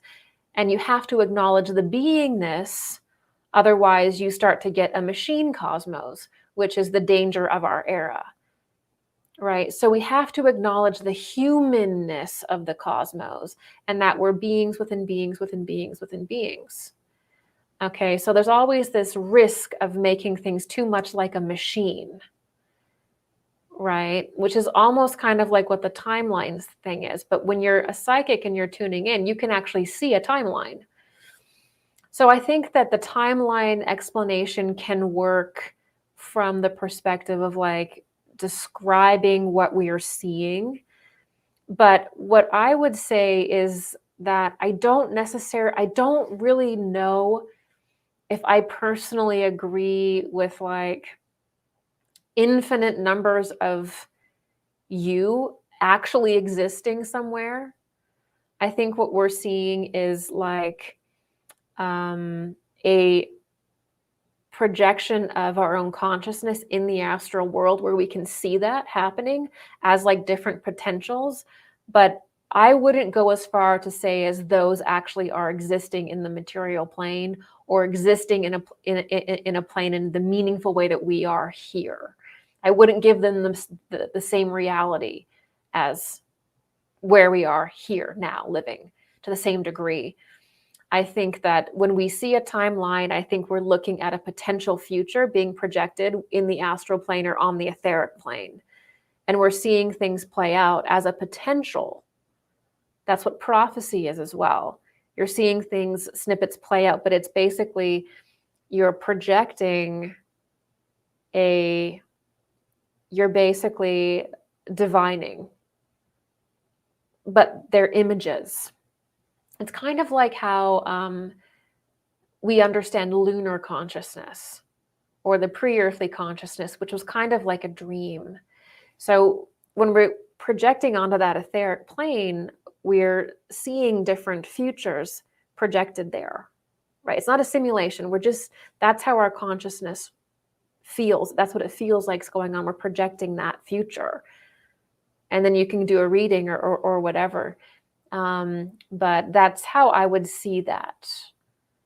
And when you're doing prophecy, you can very clearly see different timelines. You can sense which one is more likely to occur, but it's more of like a projection potential on the etheric plane that's coming from you, which is why different people will see different things. It's because it's really stemming from your own being, mixing with the kind of imaginative or even inspirational realm, if that makes sense. It's a kind of divining, mixing between you and spirit of what is possible. Does that make sense? I don't know about the mandala effect being from different timelines. I think some of that may actually just be, I know people are going to be mad at this, but I think some of it may be misremembering. but I haven't given a whole lot of thought to the mandala effect. There could be something going on with technologies or causing rifts or whatever. I wouldn't rule that out. But I don't know if I would be on board with the timeline conversation as deep as I see it go in the New Age sometimes. Because my why I sort of tend to pump the brakes on that a little bit is that the trend does seem to be turning, like, let's turn everything into a machine. So the psychic process becomes machine-like. The cosmos is now basically a machine cosmos. And everything is sort of becoming like mechanical. And I think that if we go too far down that road, it's can be hard to walk it back. And so we have to have sort of, like, I would say, proper definitions of what's actually going on, which, if a psychic is perceiving a timeline, that is that's divining, right? It's like they're creating that vision from their own being, mixing with angels and God and all of that. It's the process of prophecy. That's how we perceive the timeline, if that makes sense. I wouldn't necessarily say that the timeline is out there existing in infinite levels as we are here. It's more like a projection is how I see it. Okay, this one is from Minder Singh. Hi, Gigi. How do you know if you are making progress on the spiritual path? I have been wondering, is there any way to know that you are rising in frequency and vibration, more awareness in dreams, maybe? Yeah. So, actually, one of the most obvious ways that you know that you're making progress on the spiritual path can actually be a dark night of the soul. And so sometimes when you are actually progressing spiritually, you'll go through a period of depression, of anxiety, and you can actually go through a period of darkness, because if you sort of rapidly start to change your being and take on more transformation, that can actually create, strangely enough, a period of depression. Strangely. Other things that can happen, it's not that doesn't happen for everyone. Other things that can happen is basically more peace, more calm. Genuine spiritual development will make you a more calm person, a more peaceful person. It won't make you more erratic or more excitable, right? It's actually very calming. It's very peaceful. You have a greater sense of awareness. You will actually have a change to your dreams. You'll remember your dreams more usually. Sometimes you can have more control of your dreams, or lucid dreaming becomes easier for you. It really depends on the individual's constitution, because people actually have different tendencies. They have different psychic abilities naturally, different focuses. And so some people will be drawn closer to nature, more closer to the natural world, the more spiritual they become as well. That's very common for some people. Becoming more compassionate is also a sign that you are more spiritual, that you're spiritually evolving. Kindness and compassion is a huge marker of somebody who is spiritually advanced. True kindness, not fake kindness, like I'm putting a sign on my yard to let you know I'm a good person, but genuine compassion. Feeling as though you want to be in service to people is also a sign of spiritual development. So becoming selfless, truly selfless through love, is a sign of spiritual development as well. Feeling also unfulfilled by the material life. So not feeling very inspired about, like, making a bunch of money, not feeling inspired by like fame or what the mainstream qualifies as being like you should want. Usually when people become more spiritually aware, they begin to move away from that. They don't feel a draw to like be in the algorithm or something, or they don't feel a draw into being liked. They don't. Another sign of that is kind of a assuredness too can come forward, which is I don't really care if you like me.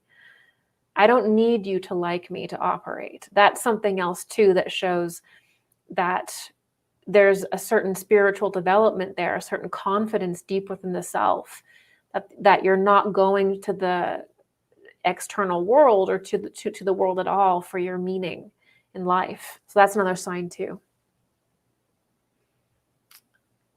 There's sort of the idea of the divine personality, which is that, you know, when somebody reaches a certain level of consciousness, like Buddhi consciousness, they become very serene, and they develop the divine personality, which is kind of, it's sort of like there's a quiet power there, but it's very independent. But through that independence, you seek to create a better whole, if that makes sense. It's, yeah, there's definite personality traits that are associated with spiritual development and ones that are associated with lack thereof, for sure. Yeah, I think we all know those. Okay, this one is from Fiona Phoenix. On a timeline, it seems like God just appeared. It seems like the rise of Christianity was forced by priests, is in sync with the fall of human consciousness. So why are we now talking Christ consciousness and not the original creator goddesses? Where did the essence of Christ come from? I've noticed a lot of these comments appearing on my videos and other people's videos as well, which is that where is the goddess? Where is the feminine impulse? It seems like we only have half of the story.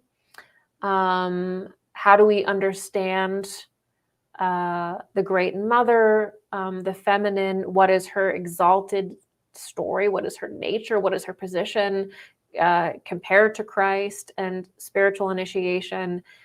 And I completely agree that that needs to be fleshed out properly. On a timeline, it seems like God just appeared. It seems like the rise of Christianity was forced by priests and is in sync with the fall of human consciousness. So, yeah, I think this statement is about dogmatic Christianity.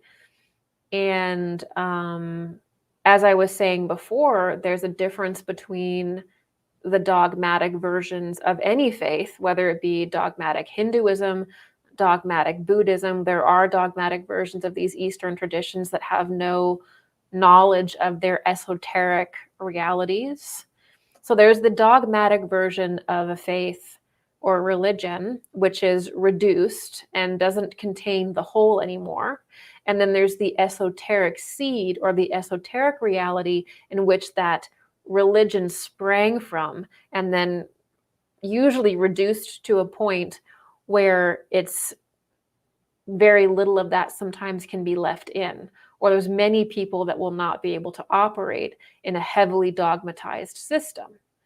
But I want to just be very clear that like Christ, the being, and Jesus, the man, and the master exists outside of dogmatic Christianity. And you can learn to understand who these beings are outside of dogmatism.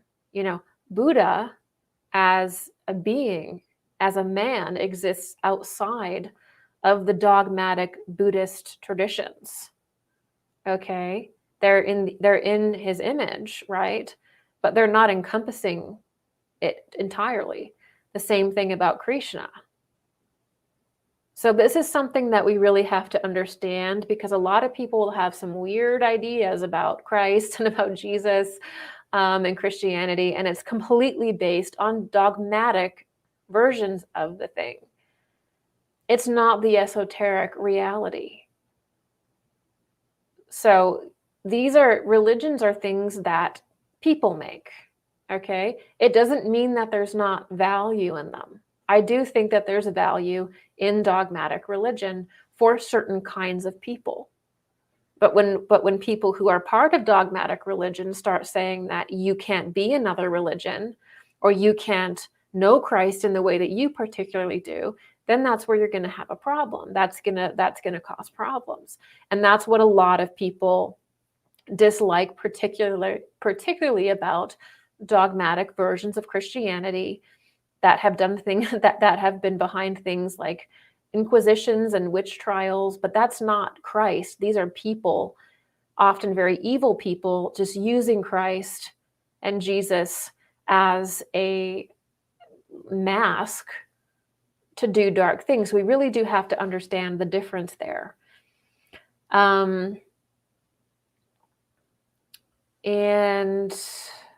the reason why is because you're talking about the fall of human consciousness. Well, we see Christ incarnate at what is called the turning point in time, or the darkest days of the earth. So when you look at Buddhism, which was earlier, that wasn't actually technically some of the darkest times.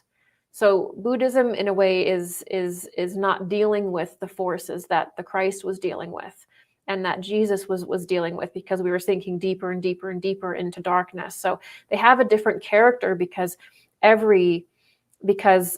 that time the earth was in a denser condition psychologically for people. It was reaching sort of like a period of a lot of inner darkness potentially.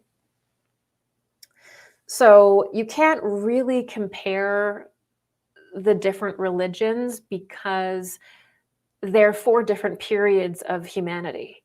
They don't really directly compare, and they all lead into one another in a harmony. That's how we have to view the different masters that started or inspired these religions. They're not competing with one another. They flow into each other, and humanity is taking on the forces for every one of those impulses, and building it up, if that makes sense, period to period. So there is actually, humanity actually lived in a goddess tradition for a very long time, beginning in Lemuria, taking a large portion of Atlantis, and even coming into our post-Atlantean epoch. There were goddess cultures and sort of goddess worship. The matriarchy already happened, and the matriarchy really reached a kind of peak in the Lemurian epoch and part of the Atlantean epoch, but it had some really dark days in which you see that there were certain women that through the dark arts led in a lot of very dark things. And this created a lot of fear of women. It created a lot of fear of sort of, I would say, female power, female spiritual power. And there's contention because when the matriarchy fell, it was not pretty. And we don't talk about it because it was an earlier period of our development. We're now in more of a patriarchal system. We moved from a matriarchal system to a patriarchal system, but it's not like the matriarchy didn't exist. It's not like women have never been in a sort of leadership role. It did. It became decadent. We had a massive fall. It terrified a lot of people, and now a lot of people fear women. They fear this sort of natural spiritual power that is in women, because women are more magnetic typically than men. Okay, just how our bodies are. And there's a lot of contention because a lot of that karma, a lot of that experience was not solved. It's still living within us. So there's a lot of contention between men and women, between the masculine and feminine. So it's not like we haven't had any history of what female power we have. And we've swung into a patriarchy. And we are trying to sort all of that out. So there is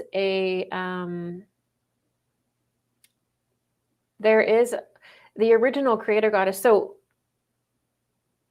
I believe you're talking about like the Great Mother.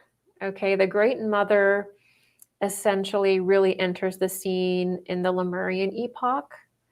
And then the female form, the female consciousness begins to evolve over time and intensify in time as the male consciousness does. And there's all kinds of different things that happened in that time period that make up the myths in the feminine mysteries, the myths and the masculine mysteries. There's so much there. But the feminine is overshadowed right now by more of a male-oriented patriarchal system, because that's the time that we're in. We had the matriarchy earlier. Now we've swung into a patriarchal system. And actually from this point forward, we're going to actually move more into remembering the feminine mysteries, going back all the way to Lemuria, especially bringing it forward. And society is beginning to do that. And you can tell that people are really wanting that, because it is very male oriented. It just is. Most of the feminine mysteries have been forgotten. They're not talked about, or they're just crazy, bizarre, weird stuff that's, in my opinion, just profaned. But it takes a while to get there. So where did the essence of Christ come from? Well, Christ is the macrocosmic entity. So here's the thing that we have to understand about the male and the female form. So the female form is the more material, sort of denser force. It's the downward triangle. It's the magnetic force esoterically. The male force is the electrical force. It is the upward triangle, and we have a fundamentally different nature.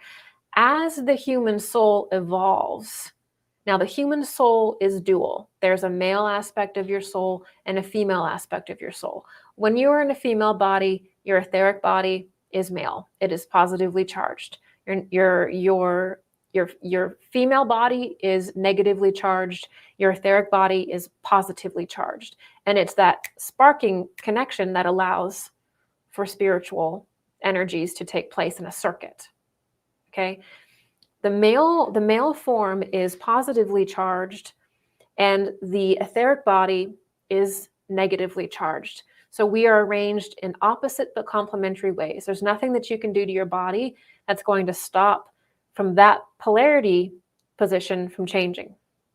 That's the reality of your form. As the human being evolves, there's something very specific that happens to the soul. Okay, remember the soul is dual. Okay. As the human being evolves, the male aspect of your soul begins to absorb the female aspect. So they begin to be absorbed together. Okay.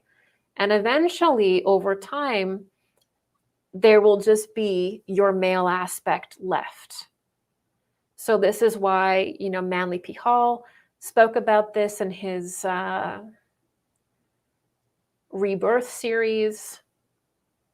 It's not spoken about a lot because people automatically think that this is like transgenderism or something.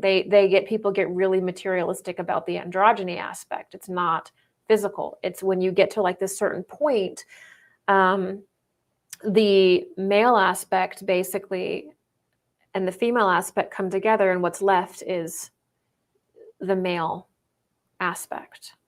It's fully integrated in a male form. And so this is why you see spiritual masters, they're male. Christ is a male, is because women are associated with the divine with the fall into matter, and there's a specific mythos around that and a very deep mystery about that is not evil, right?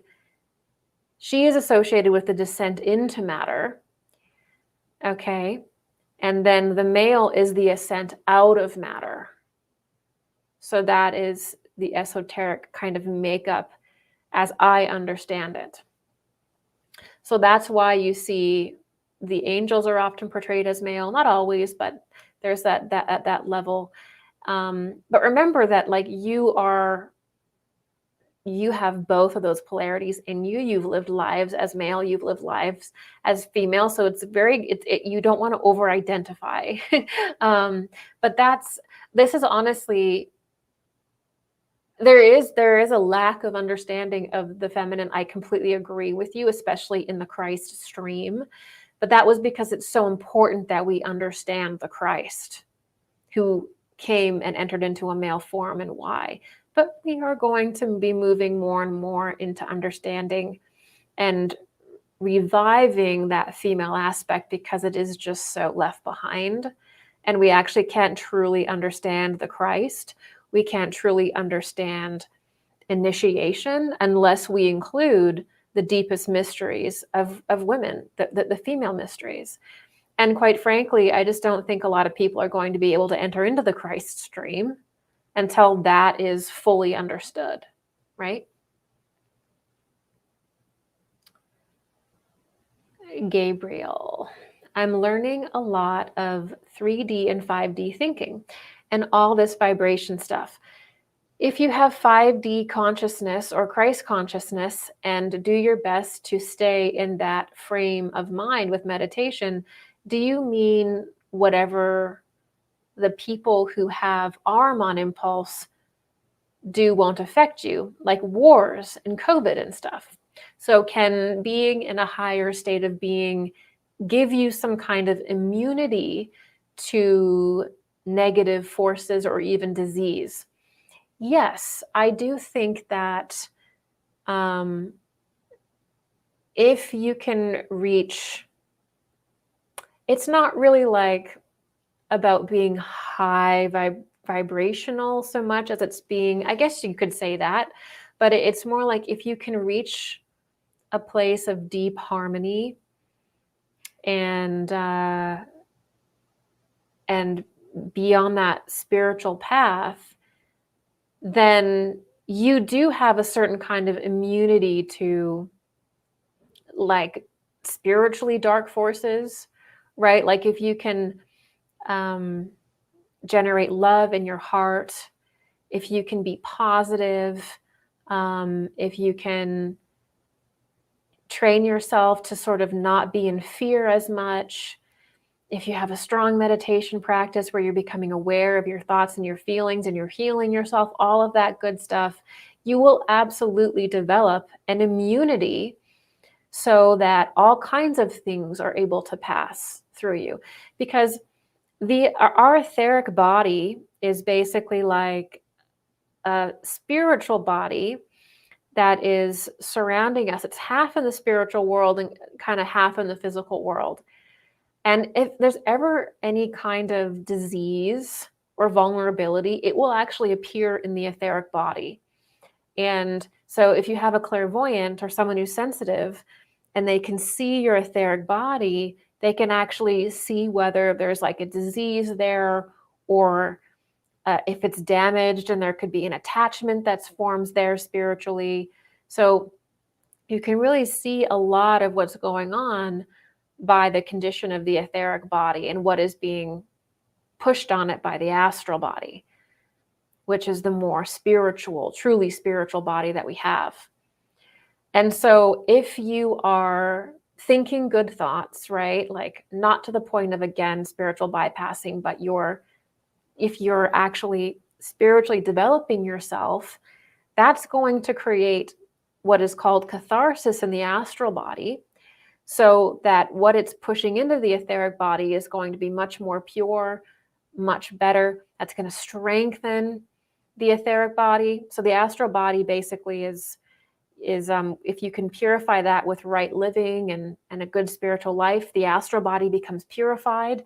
And then what it is pushing into the etheric body is more pure healing energy, more exalted forces. It's actually glorifying the etheric body. It's glorifying the physical body. So when you have that going on, which is like building the immortal body is another way of saying that. When you have your life going like that, where it's productive spiritually, that astral body is becoming purified, you're healing, then your etheric body actually becomes more glorified, it becomes powerful, and you actually have an immunity, a certain level of immunity to things like spiritual attacks, also different illnesses or colds or things like that. You can actually develop a very strong energy body. But it's all about how you're thinking and feeling and all that kind of stuff.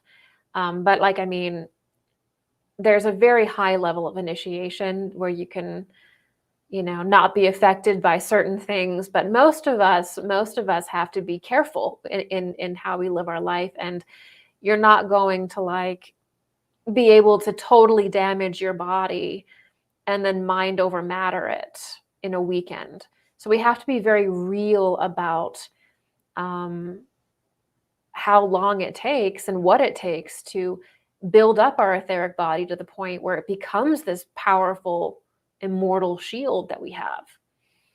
Okay.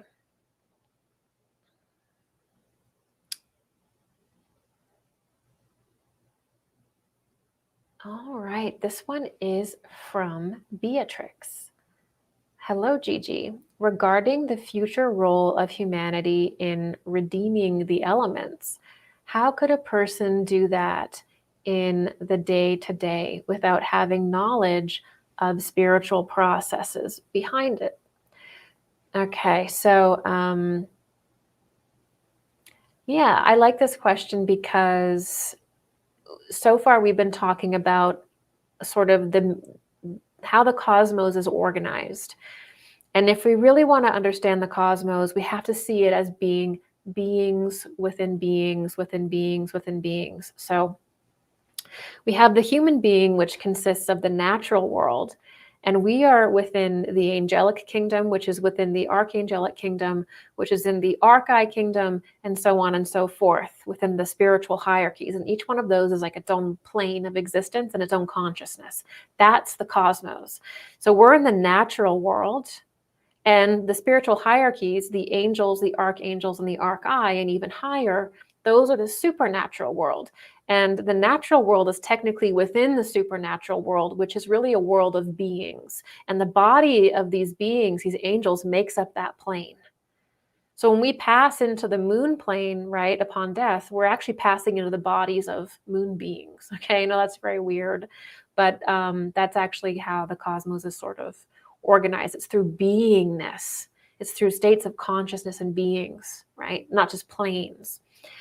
And then beneath the natural world, which is the human world, we have the subnatural realm. Now, in the subnatural realm is all of the elemental beings. These elemental beings are, will one day become human, eventually, but they'll have to move up through the plant kingdom, the mineral kingdom, the animal kingdom, and so on, right? So we have all of these different kingdoms of life that are technically, we're all sharing the same space and we're all within one another.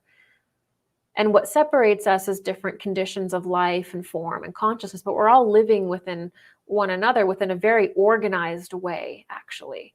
And how we understand that organized way where we exist is through human initiation, basically, and through human development, because we will one day be at every single one of these stages.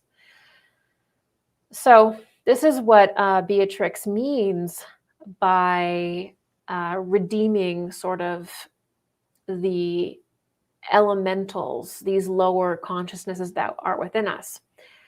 So the more that we evolve, the more we heal ourselves, what happens is that the elementals within our being participate in that alchemy. They're exposed to it, and it becomes part of them.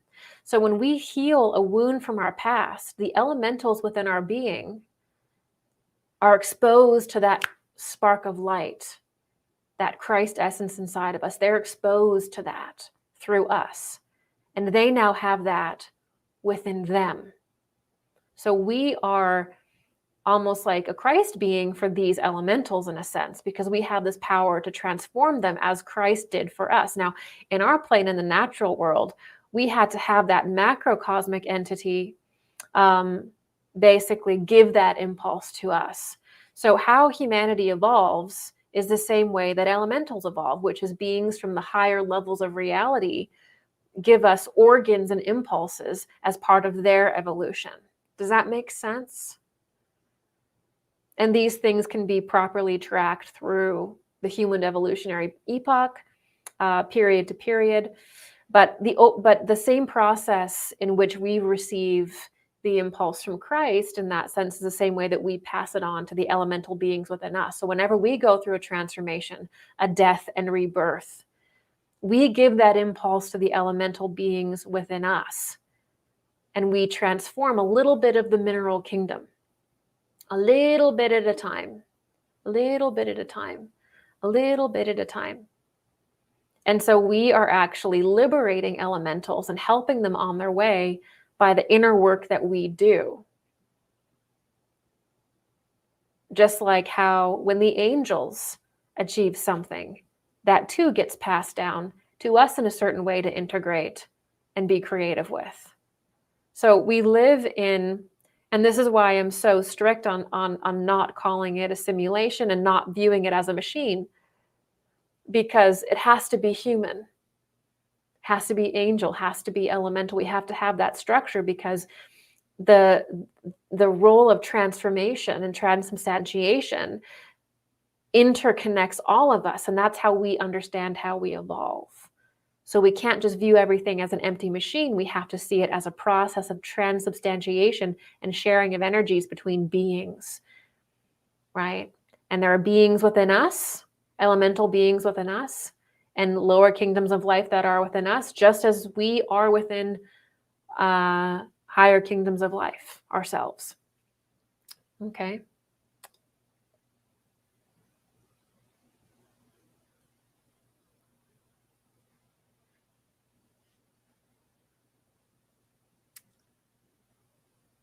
All right, this one is from a member.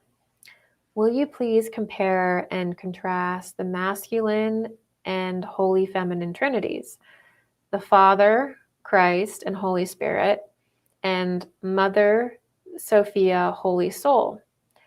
Robert Powell says Sophia is descending now to help us overcome the consequence of this second fall, just as Christ came to overcome the first fall. Robert Powell is correct.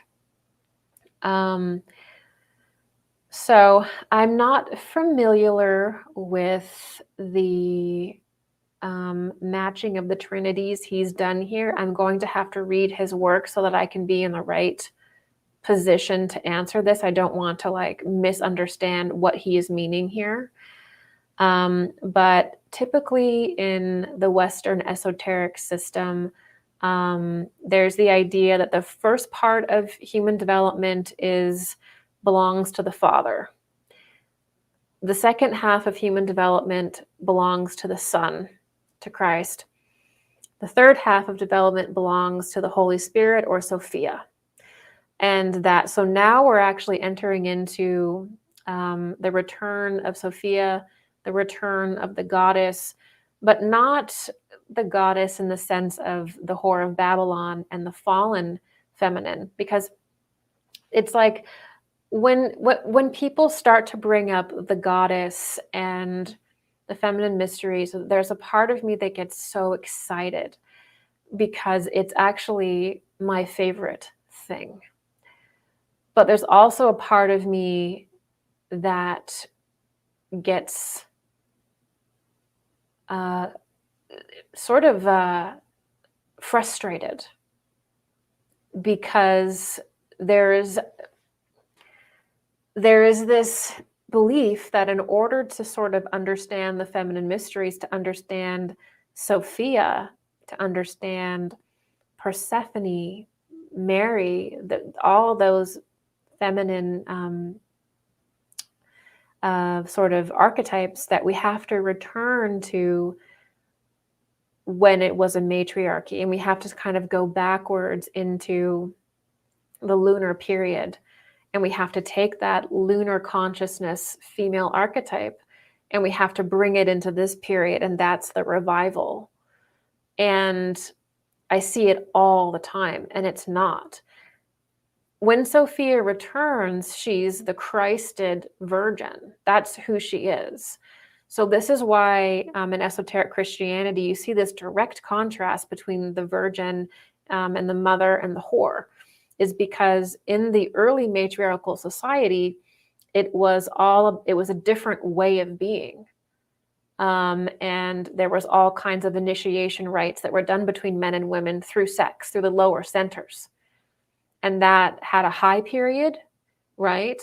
But it also had a very low period. Every epoch has a rise and every epoch has a fall, okay? Just like in our epoch, we're going to see the fall of the masculine, like nobody's business, through the fallen Mars impulse with technology and Ahriman, okay? That's the fall of the masculine. That's the fall of the patriarchy. That's the worst of it. Well, there's a bad part for the feminine too.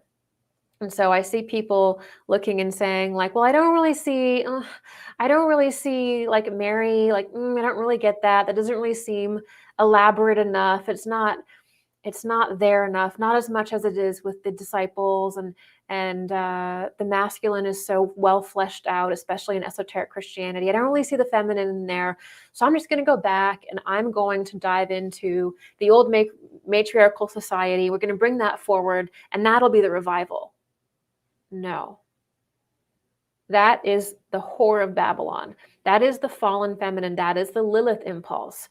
When Sophia returns, she returns reborn as an innocent woman, as a redeemed woman. Not that she is bad, but the energy moves into the heart center. The evolutionary force moves into the heart, which means the lower three centers become sealed. It becomes virginal. The virgin aspect is the sealing of the lower three centers and casting them off, and everything rises into the heart, and that is the virgin. Okay, so, and then you have basically a life that is beyond the material world, and then you have the holy woman, the holy female. Okay, and this is actually the knowledge preparing for how humanity will produce in a very future age, which will actually be through the throat. So it's very important that the lower three centers become purified, they are closed up, and then the cycle gets not closed up in that we don't use them, but they are closed off to demonic forces that repeatedly seek to enter through those three centers, as they are the only place that the demonic entities can really take over. So there's a lot of, it's not just about going back and like learning about the old matriarchal ways and the way things were pre-Christ and bringing them back. She returns in a new glorified form for this epoch.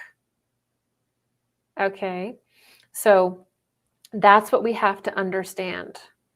But in order to understand that, again, we have to retrace the feminine mysteries from the very moment that the female body formed, from the very moment the female essence existed as we know it today. We begin there. We have to bring it all the way through to modern times, observing every evolutionary phase, every myth, every journey, and understand that's the only way. And then we can finally see, oh, okay, here we have arrived. Okay, this is where we are now. So it's very fragmented right now, but that's the process that needs to be done. And that's the process that will happen naturally because we are moving into this age of Sophia naturally.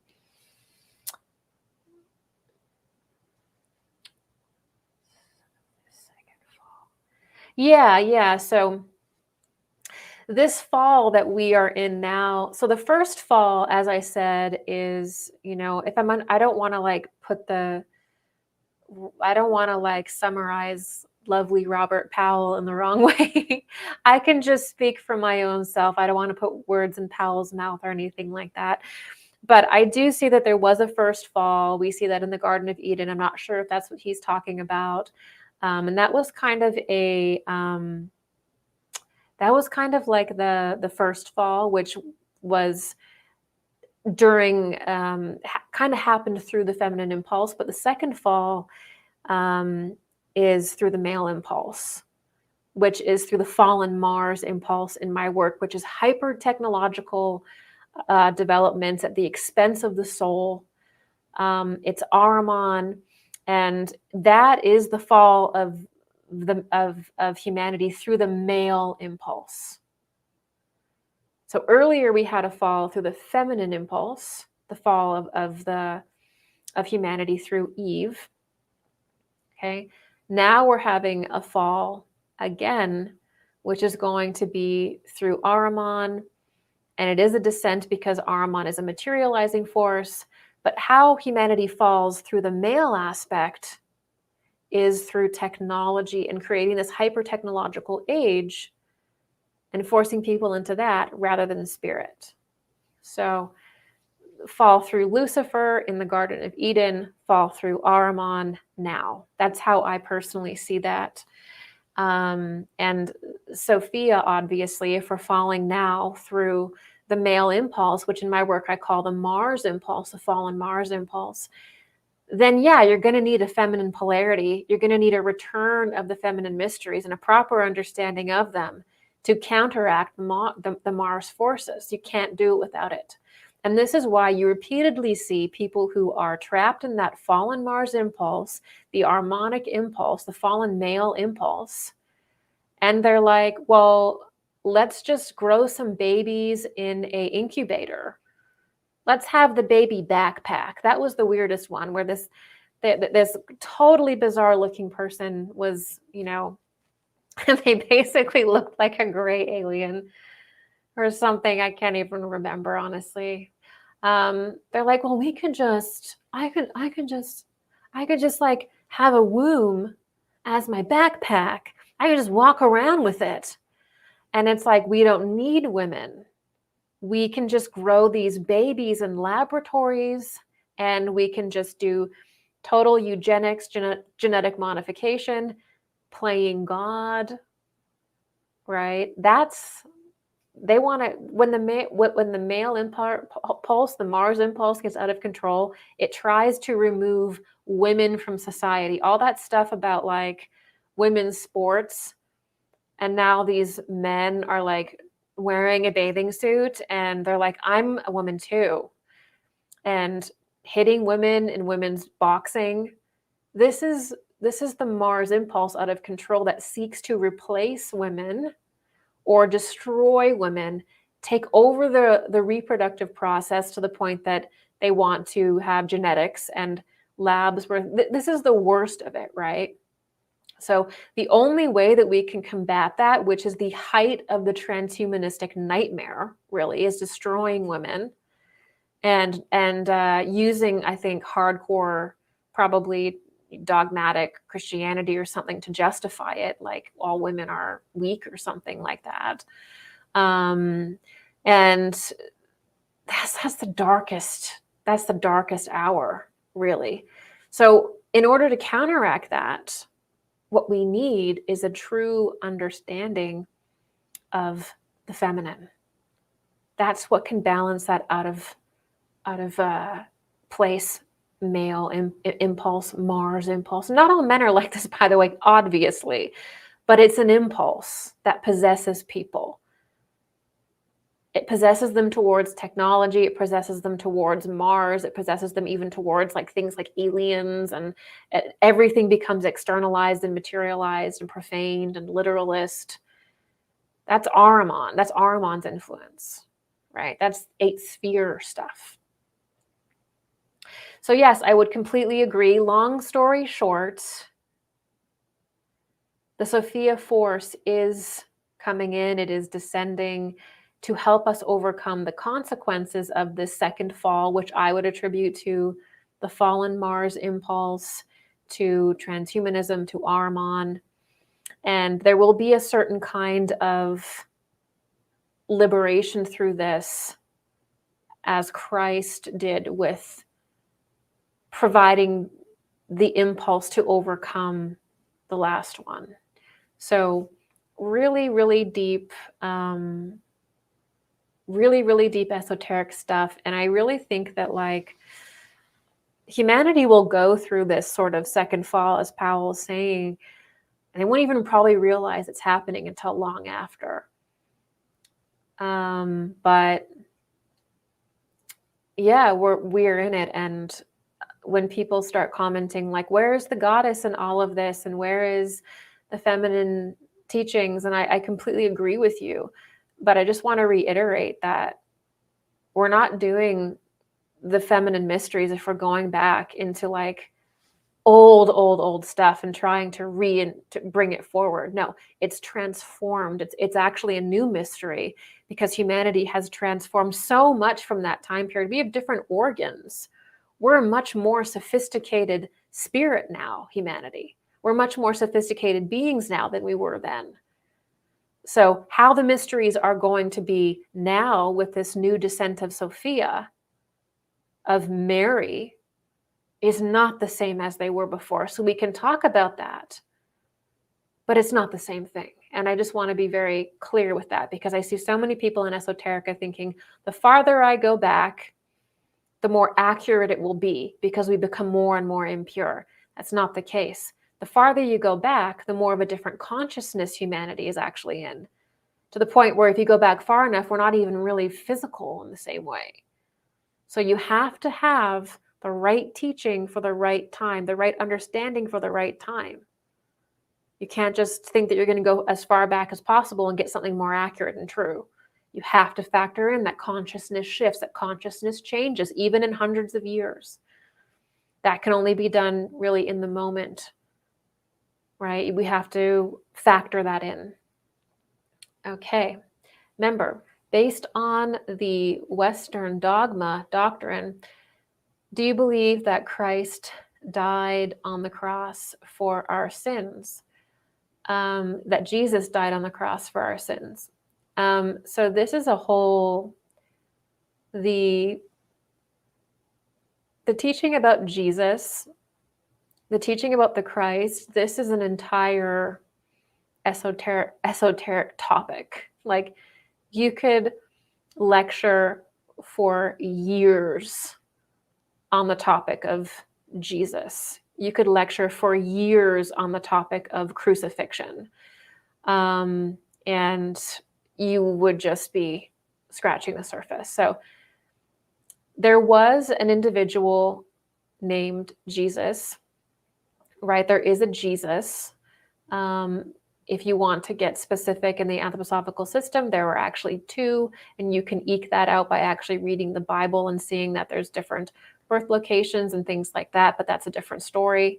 See, whenever I do these live Q&As, I always feel like I've got 5 minutes to answer a question that needs 50 hours, and I'm trying in my mind to think about what's the most important thing to say. So I hope you guys understand that when I answer these questions with you, I have got 5 or 6 minutes to talk on a topic that deserves, 3 hours at least. So please know that when I'm talking on these things, I'm just talking a little tiny thing and hoping to just offer a little morsel. It's, I can't give you a whole dissertation on something. So yes, there is a Jesus, and he did die on the cross in the crucifixion, in the mystery of Golgotha. That is true. Sometimes when you get into Gnosticism and certain parts of spirituality, everything stays very nebulous, right?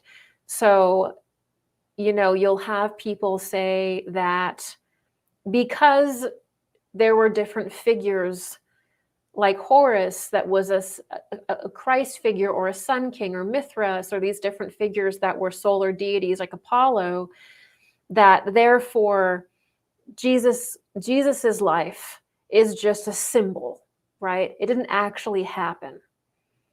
And this is almost kind of like the machine consciousness thing, where it never actually enters into a human being. It never actually becomes human. It always stays like an archetype, right? It always just stays a symbol. It never actually lives, you know? And so there's different schools that believe that it's just a symbolic archetypal story, right? And that's where it is. And I disagree with those schools.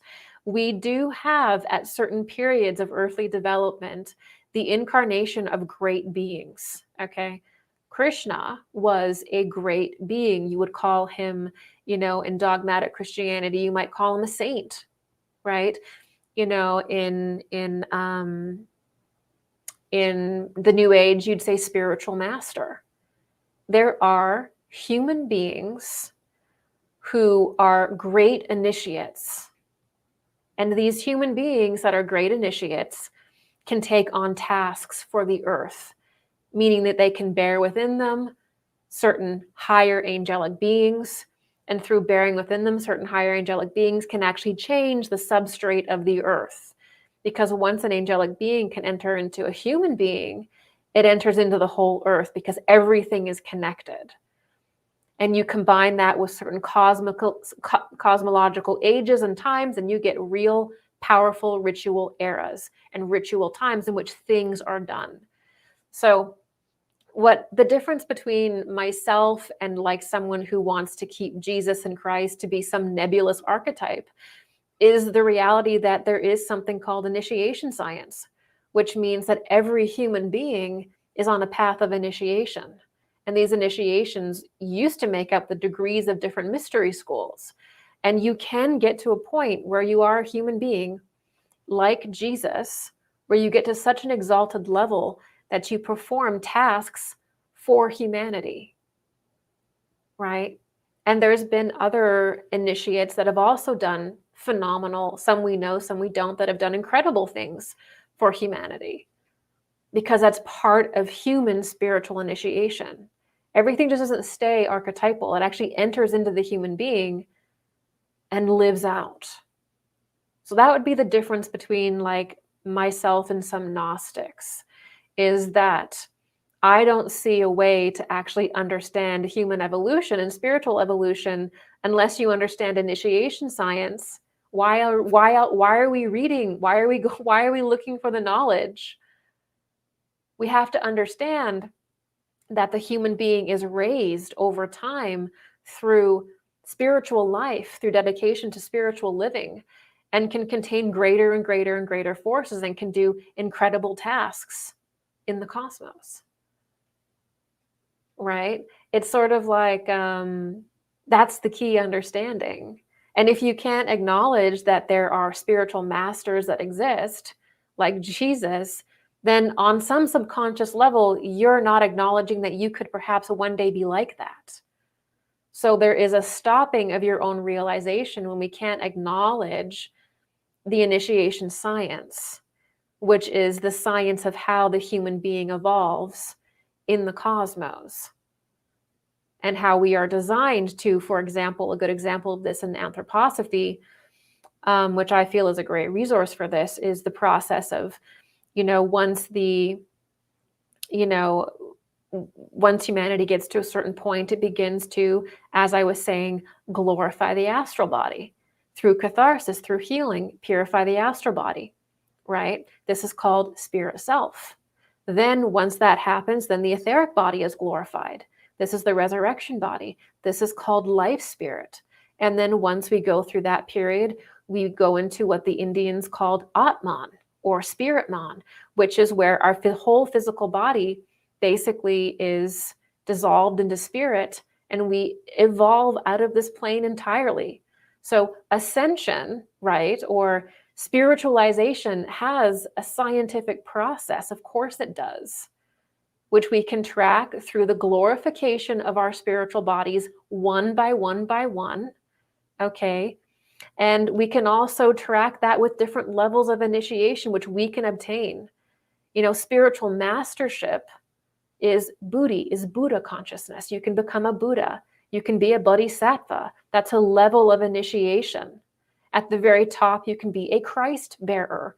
Whereas a man like Jesus, you can bear the macrocosmic entity, which is the Christ. There are lesser obvious stations as well that are obviously very exalted. So we have to actually come to understand initiation science. What is a bodhisattva? What is a Buddha? What is a Christ bearer? Because everything just doesn't stay archetypal. Like everything is just archetypes. It's not specific enough. Not even close. And a lot of the sun worship and Apollo, that was preparing human consciousness to receive the Christ, who mystics and different people could see it coming, could see him coming in. They knew that he was coming, right?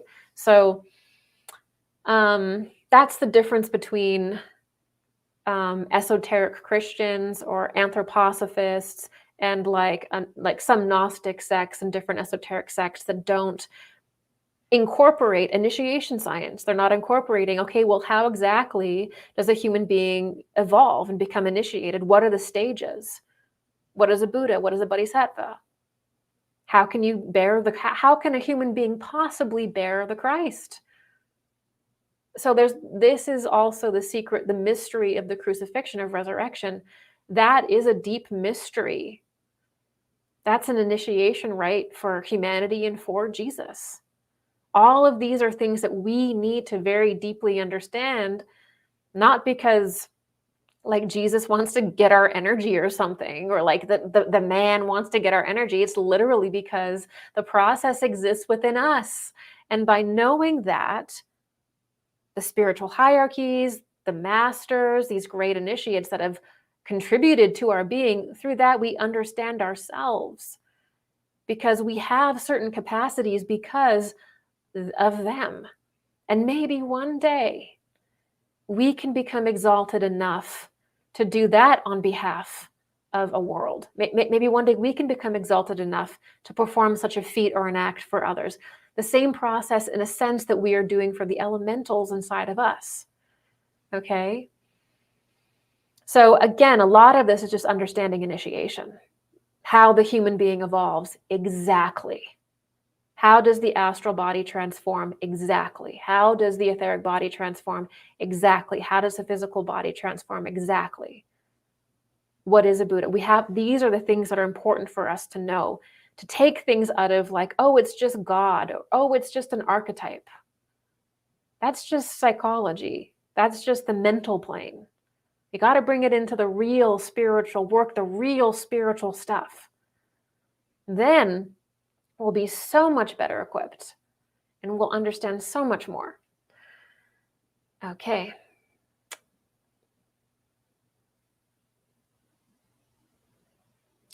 Okay, this is from a member.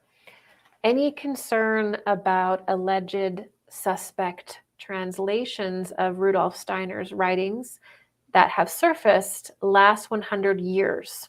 Accelerated internet, social media, difficult to verify, potentially undermining trust in anthroposophy. Hard to comprehend, only 42,000 members in General Assembly and worldwide branches. Do I have concern about suspect translations of Rudolf Steiner's writings? I think that this tends to happen anytime a system is created. So the key is that you want to read a spiritual text, right, including anthroposophy, but especially with anthroposophy, you want to be going inward into the true anthroposophia within you, the true human spiritual wisdom that exists within your own being. That's what we want to connect with first. And then we go out and we can read different translations, different traditions, whatever. But we have to have that connection with the anthroposophia within us. That's the thing. Because no matter what we read, you're always going to get your own translation of it anyway. Because some things you're going to pick up on and understand right away, and other things you won't at all. That's why, I can read, How to Know Higher Worlds, now. And then I could read How to Know Higher Worlds in 10 years, and it's like a different book. Why is it like a different book? Because my consciousness is the guiding force in my interpretation of it. And I was able to grab something different. And I can't tell you how many different times that's happened to me with Steiner, with different people, is that I get something different from it every single time. So we're always going to, in a sense, grab from, and also people just misunderstand things. Like some people will read something by Steiner or something by Manly P. Hall or something or whatever. And I'm like, how did you get that interpretation? Or like some people will watch, one of my lectures and I'll read a comment and I'm like, how did you get that, that ideology from what I said? Because I didn't say anything like that. So there's always a weird veil, a Tower of Babel moment where, yeah, like you can intend to put something out there and you can be so careful in how you write it. And somebody's still going to look at that and not at all grasp what you said. They're going to see what they think it says or what they're capable of receiving right now based on their consciousness. So that's always what we're dealing with. And that's why in the Eastern traditions, they said everything is Maya, is because you really, really, really have to work at that process of catharsis or the clarifying of the astral body, as we're talking about today, before you start to get to that inspirational level of knowledge or that pure level of knowledge that doesn't have some kind of bias in it. It's always been a concern for me when you have certain teachings that are in one language and then translated into another, just from the reality that languages are very different. And I see this sometimes when studying anthroposophy, just the word I, like the word I for the soul or for the natural essence works so beautifully in the German language, right? Which has a certain nature to it. But then in the English language, it's a little weird. It's a synonym. It's like, oh, are you talking about my eye? Or is it the eye? Or, so there's always going to be something lost in translation. That's just the reality. And how I see it in regards to,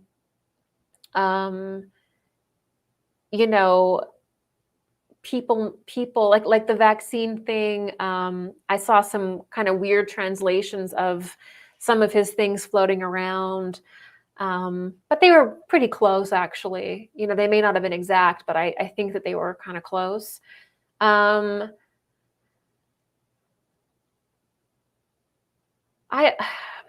It's tough because I think that the anthroposophical system is a great system and a powerful system. And I'm very glad to see these quotes and Rudolf Steiner's work going around. And I don't think that Rudolf Steiner's work is being profaned any more than anyone else's necessarily. Like I see weird quotes from all different spiritual teachers that are just like, I don't think they said that. Like there's so many quotes that, the president said this, and you look it up and the president never said that. So it just seems to be the climate that we're in. So at the end of the day, I think I'm just happy that people are at least being introduced to anthroposophy, because in my opinion, the anthroposophical system is the best system to deal with the problems that the world faced. Let's go over it. We have the teaching of Ahriman, which is unique to anthroposophy and directly provides the keys to address the spiritual aspect of transhumanism, AI, and technological dystopia. Heck, I'm just happy that you're sharing a link about it. I'm just happy that you made an effort at this point. Okay. And we also have through that biodynamic gardening. Okay, so we're seeing Bill Gates simultaneously trying to block out the sun because he's terrified of like the Christ forces and the solar flash forces that come through the sun, because he's, a dark person. And then he's buying up all the farmland, right? He's going to control the food source.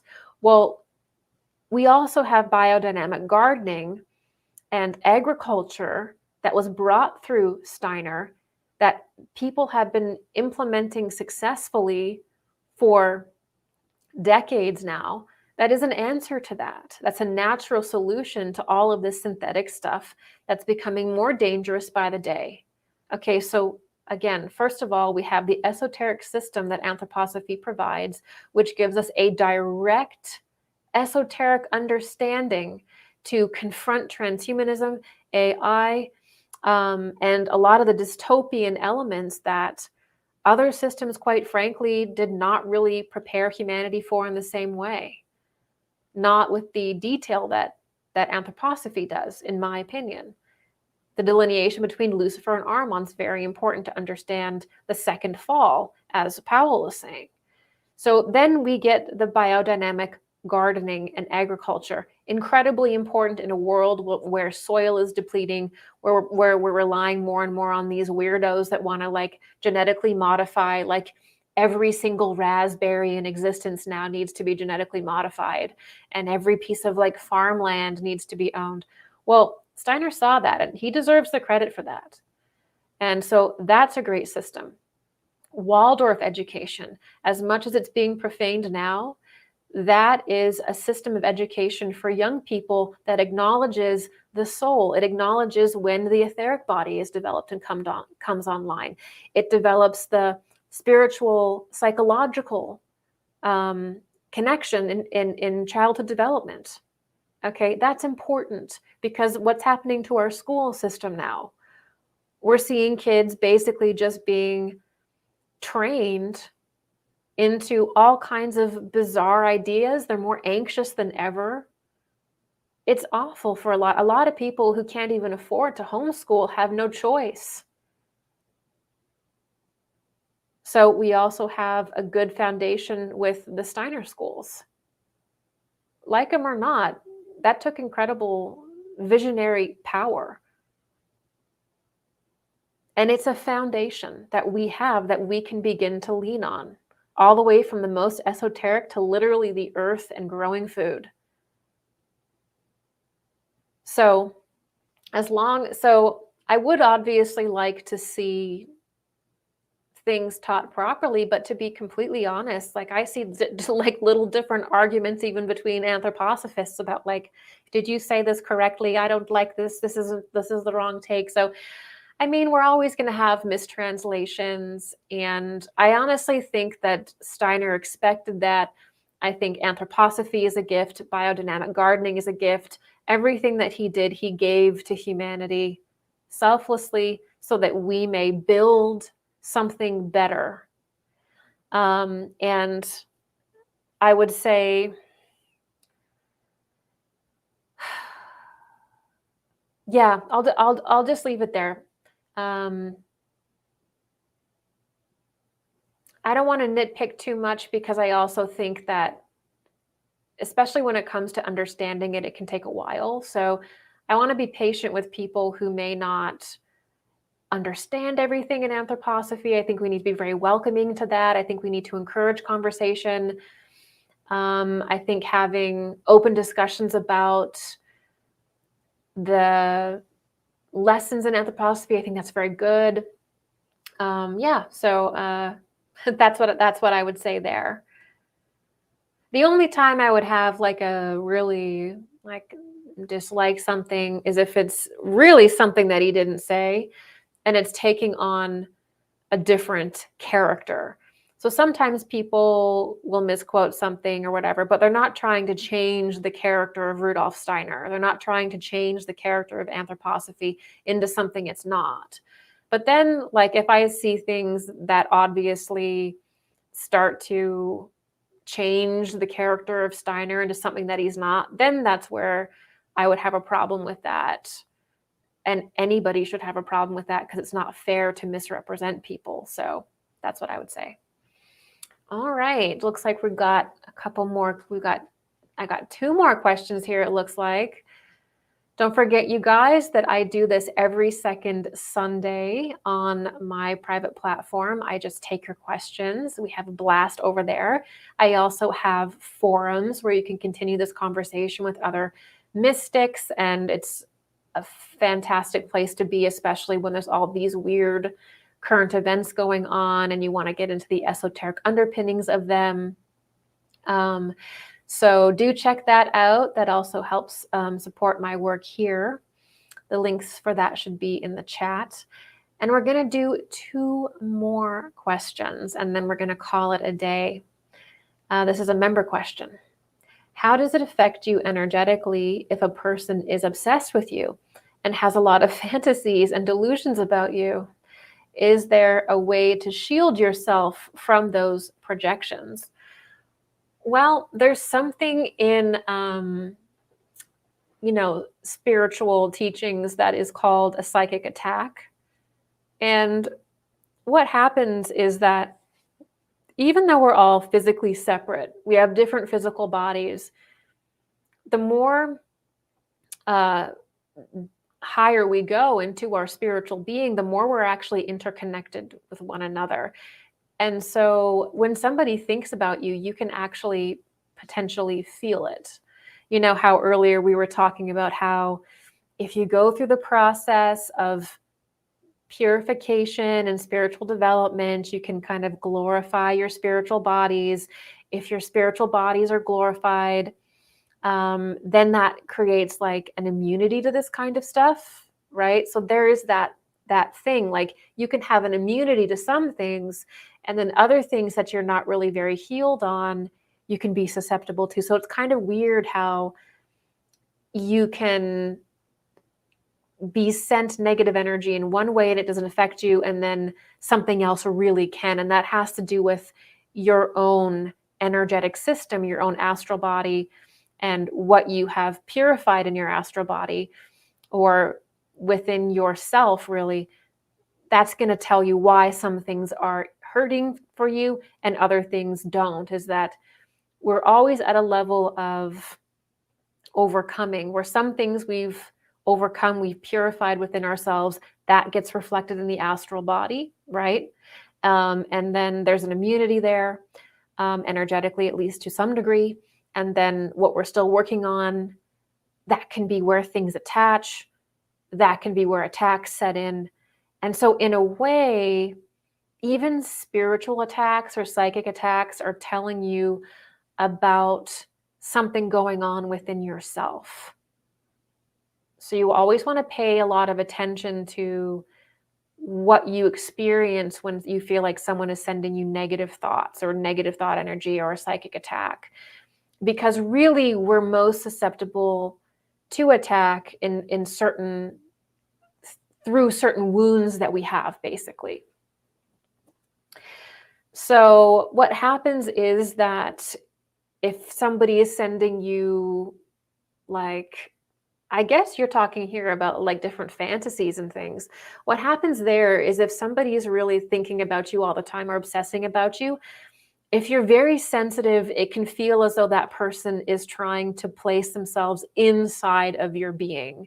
So when people become very obsessed with you and you know them or you have some kind of connection with them, then that you can feel it as though that person is trying to almost enter into you, enter into your body almost, or enter into your being.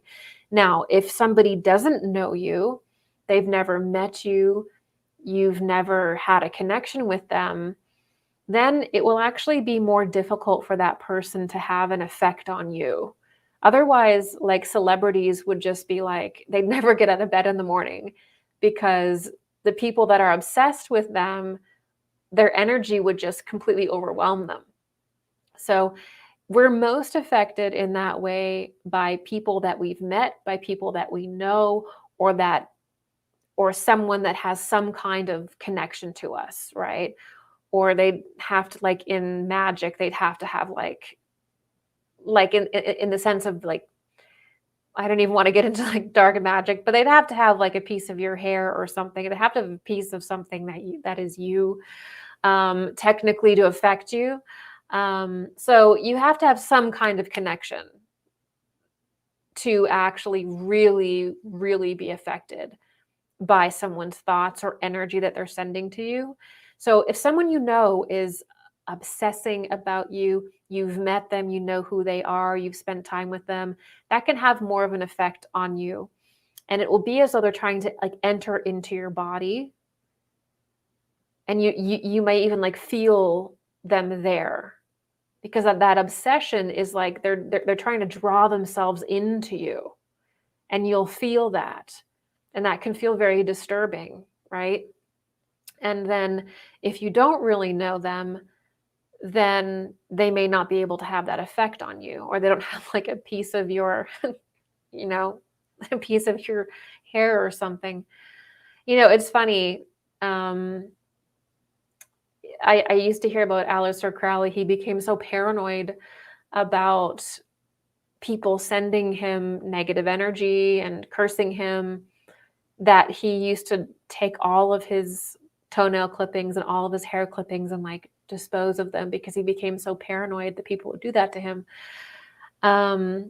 So that's just a little indicator on the occult level, the differences between someone you don't know and someone you know, or someone who has a piece of your body. And to shield yourself from those projections, yeah, you would have to basically, you'd probably have to go into a meditation where you honestly remove it and call upon angels and spiritual forces to help you remove it.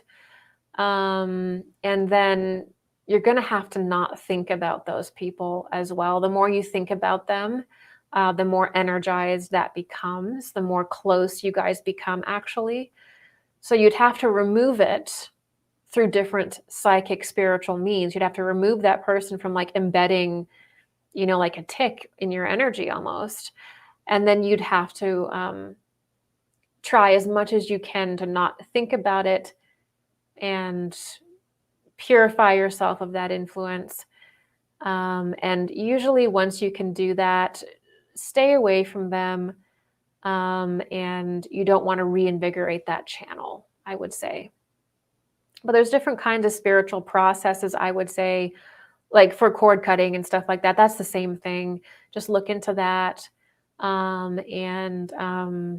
There's different meditations and prayers and stuff you can do in the line of that research, like cord cutting and that kind of stuff. Okay, last question of the day. I hope you guys are still with me. David Wells. Good day, Gigi. Is it just me, or are there esoteric elements of our world showing their presence loudly and proudly to everyone, while ironically people are deaf to it due to dogmatic social media and its impulses? Esoterica feels like it is at a zenith, but battling to be heard. Yeah.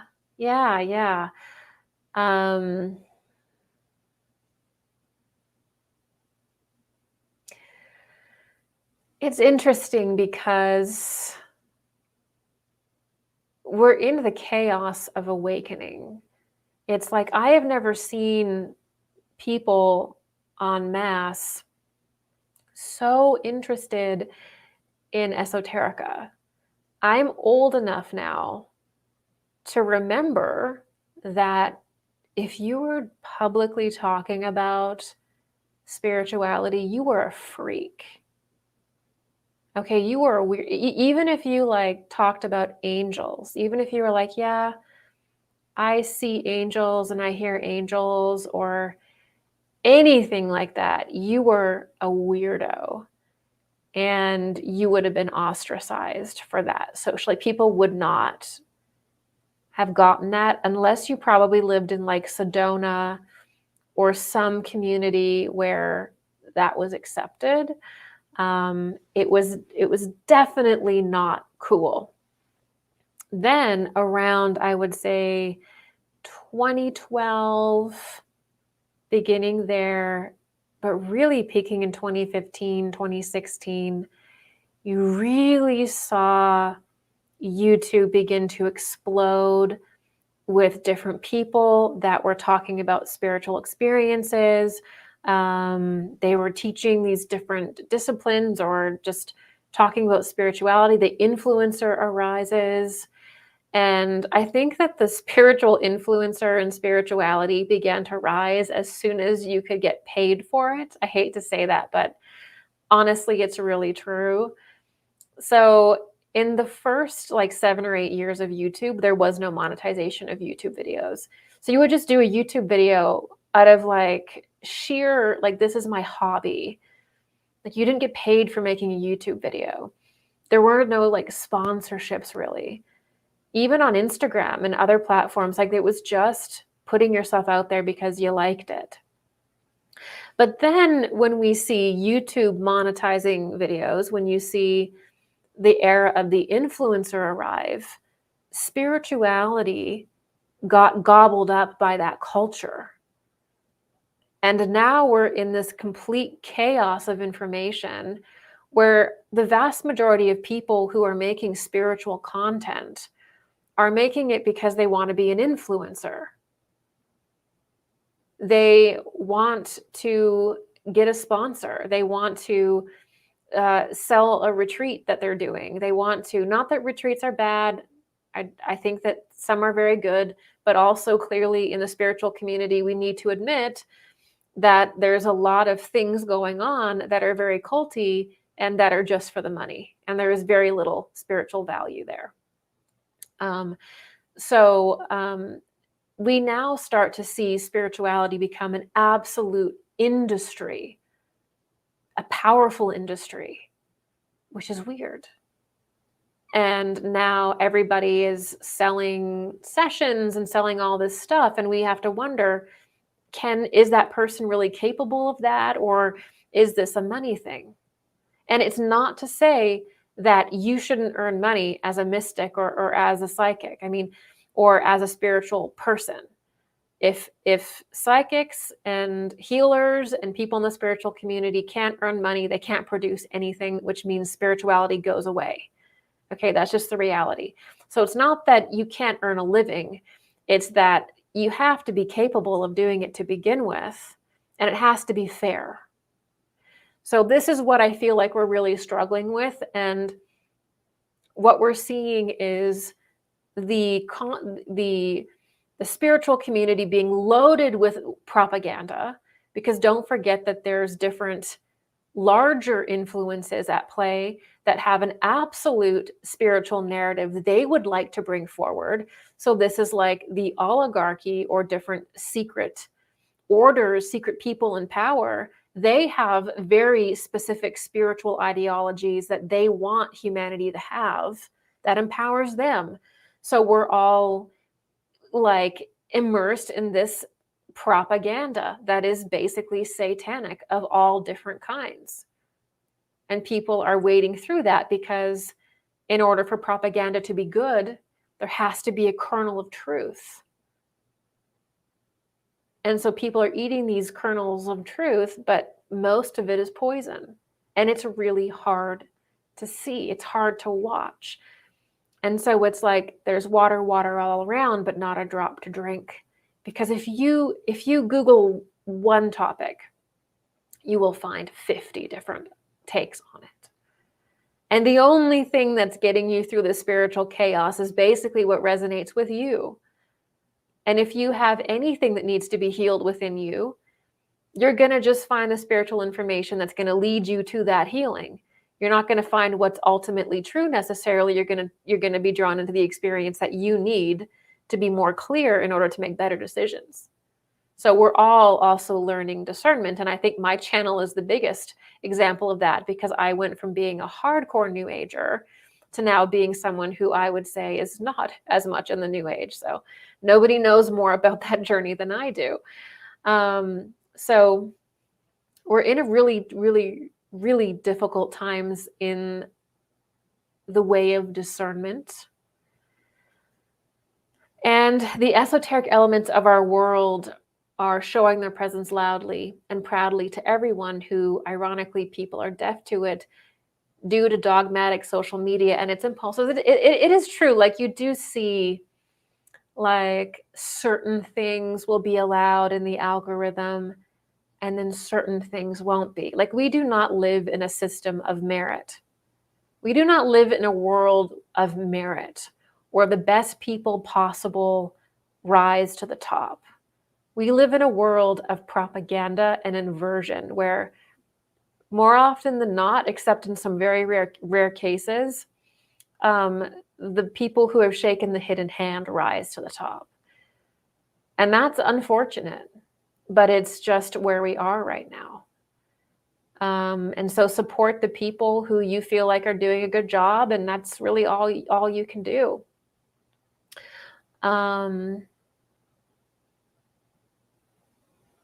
Yeah, esoterica feels like it's at its zenith, but battling to be heard. I think it's funny because even in the most profane propaganda, you can still see the truth in there.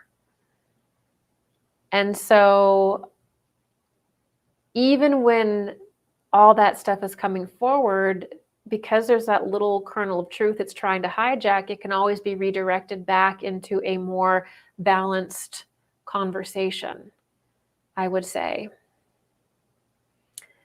But yeah, it's a difficult time for, it's almost equivalent to, you know, before the Gutenberg printing press was created, you know, they say, oh, you know, people couldn't read and they didn't have access to spiritual information. So humanity lived, you know, like in the 1500s and stuff, they lived a very kind of simple and limited life because they just didn't have access to literacy and being able to read and spiritual information.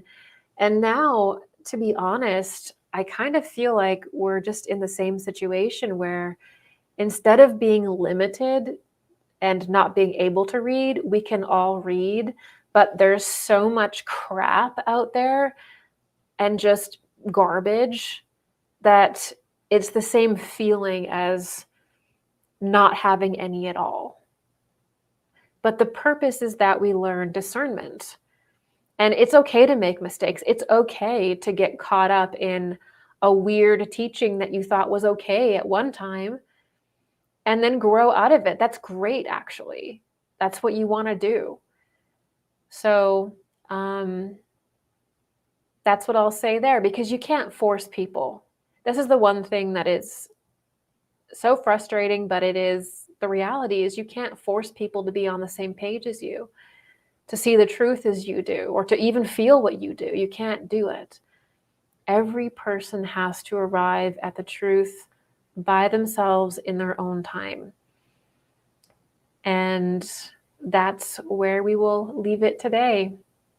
You guys, thank you so much for joining me today. It's been my absolute joy. I am going to give a very big thank you to some super chats. YouTube user 427, thank you. Dario Darkangelo, thank you. Griefer Creations, thank you. And Doyle Wayne, thank you guys so much. Don't forget to sign up for my newsletter and leave me a comment, subscribe, do all the things. And yeah, I will see you very soon.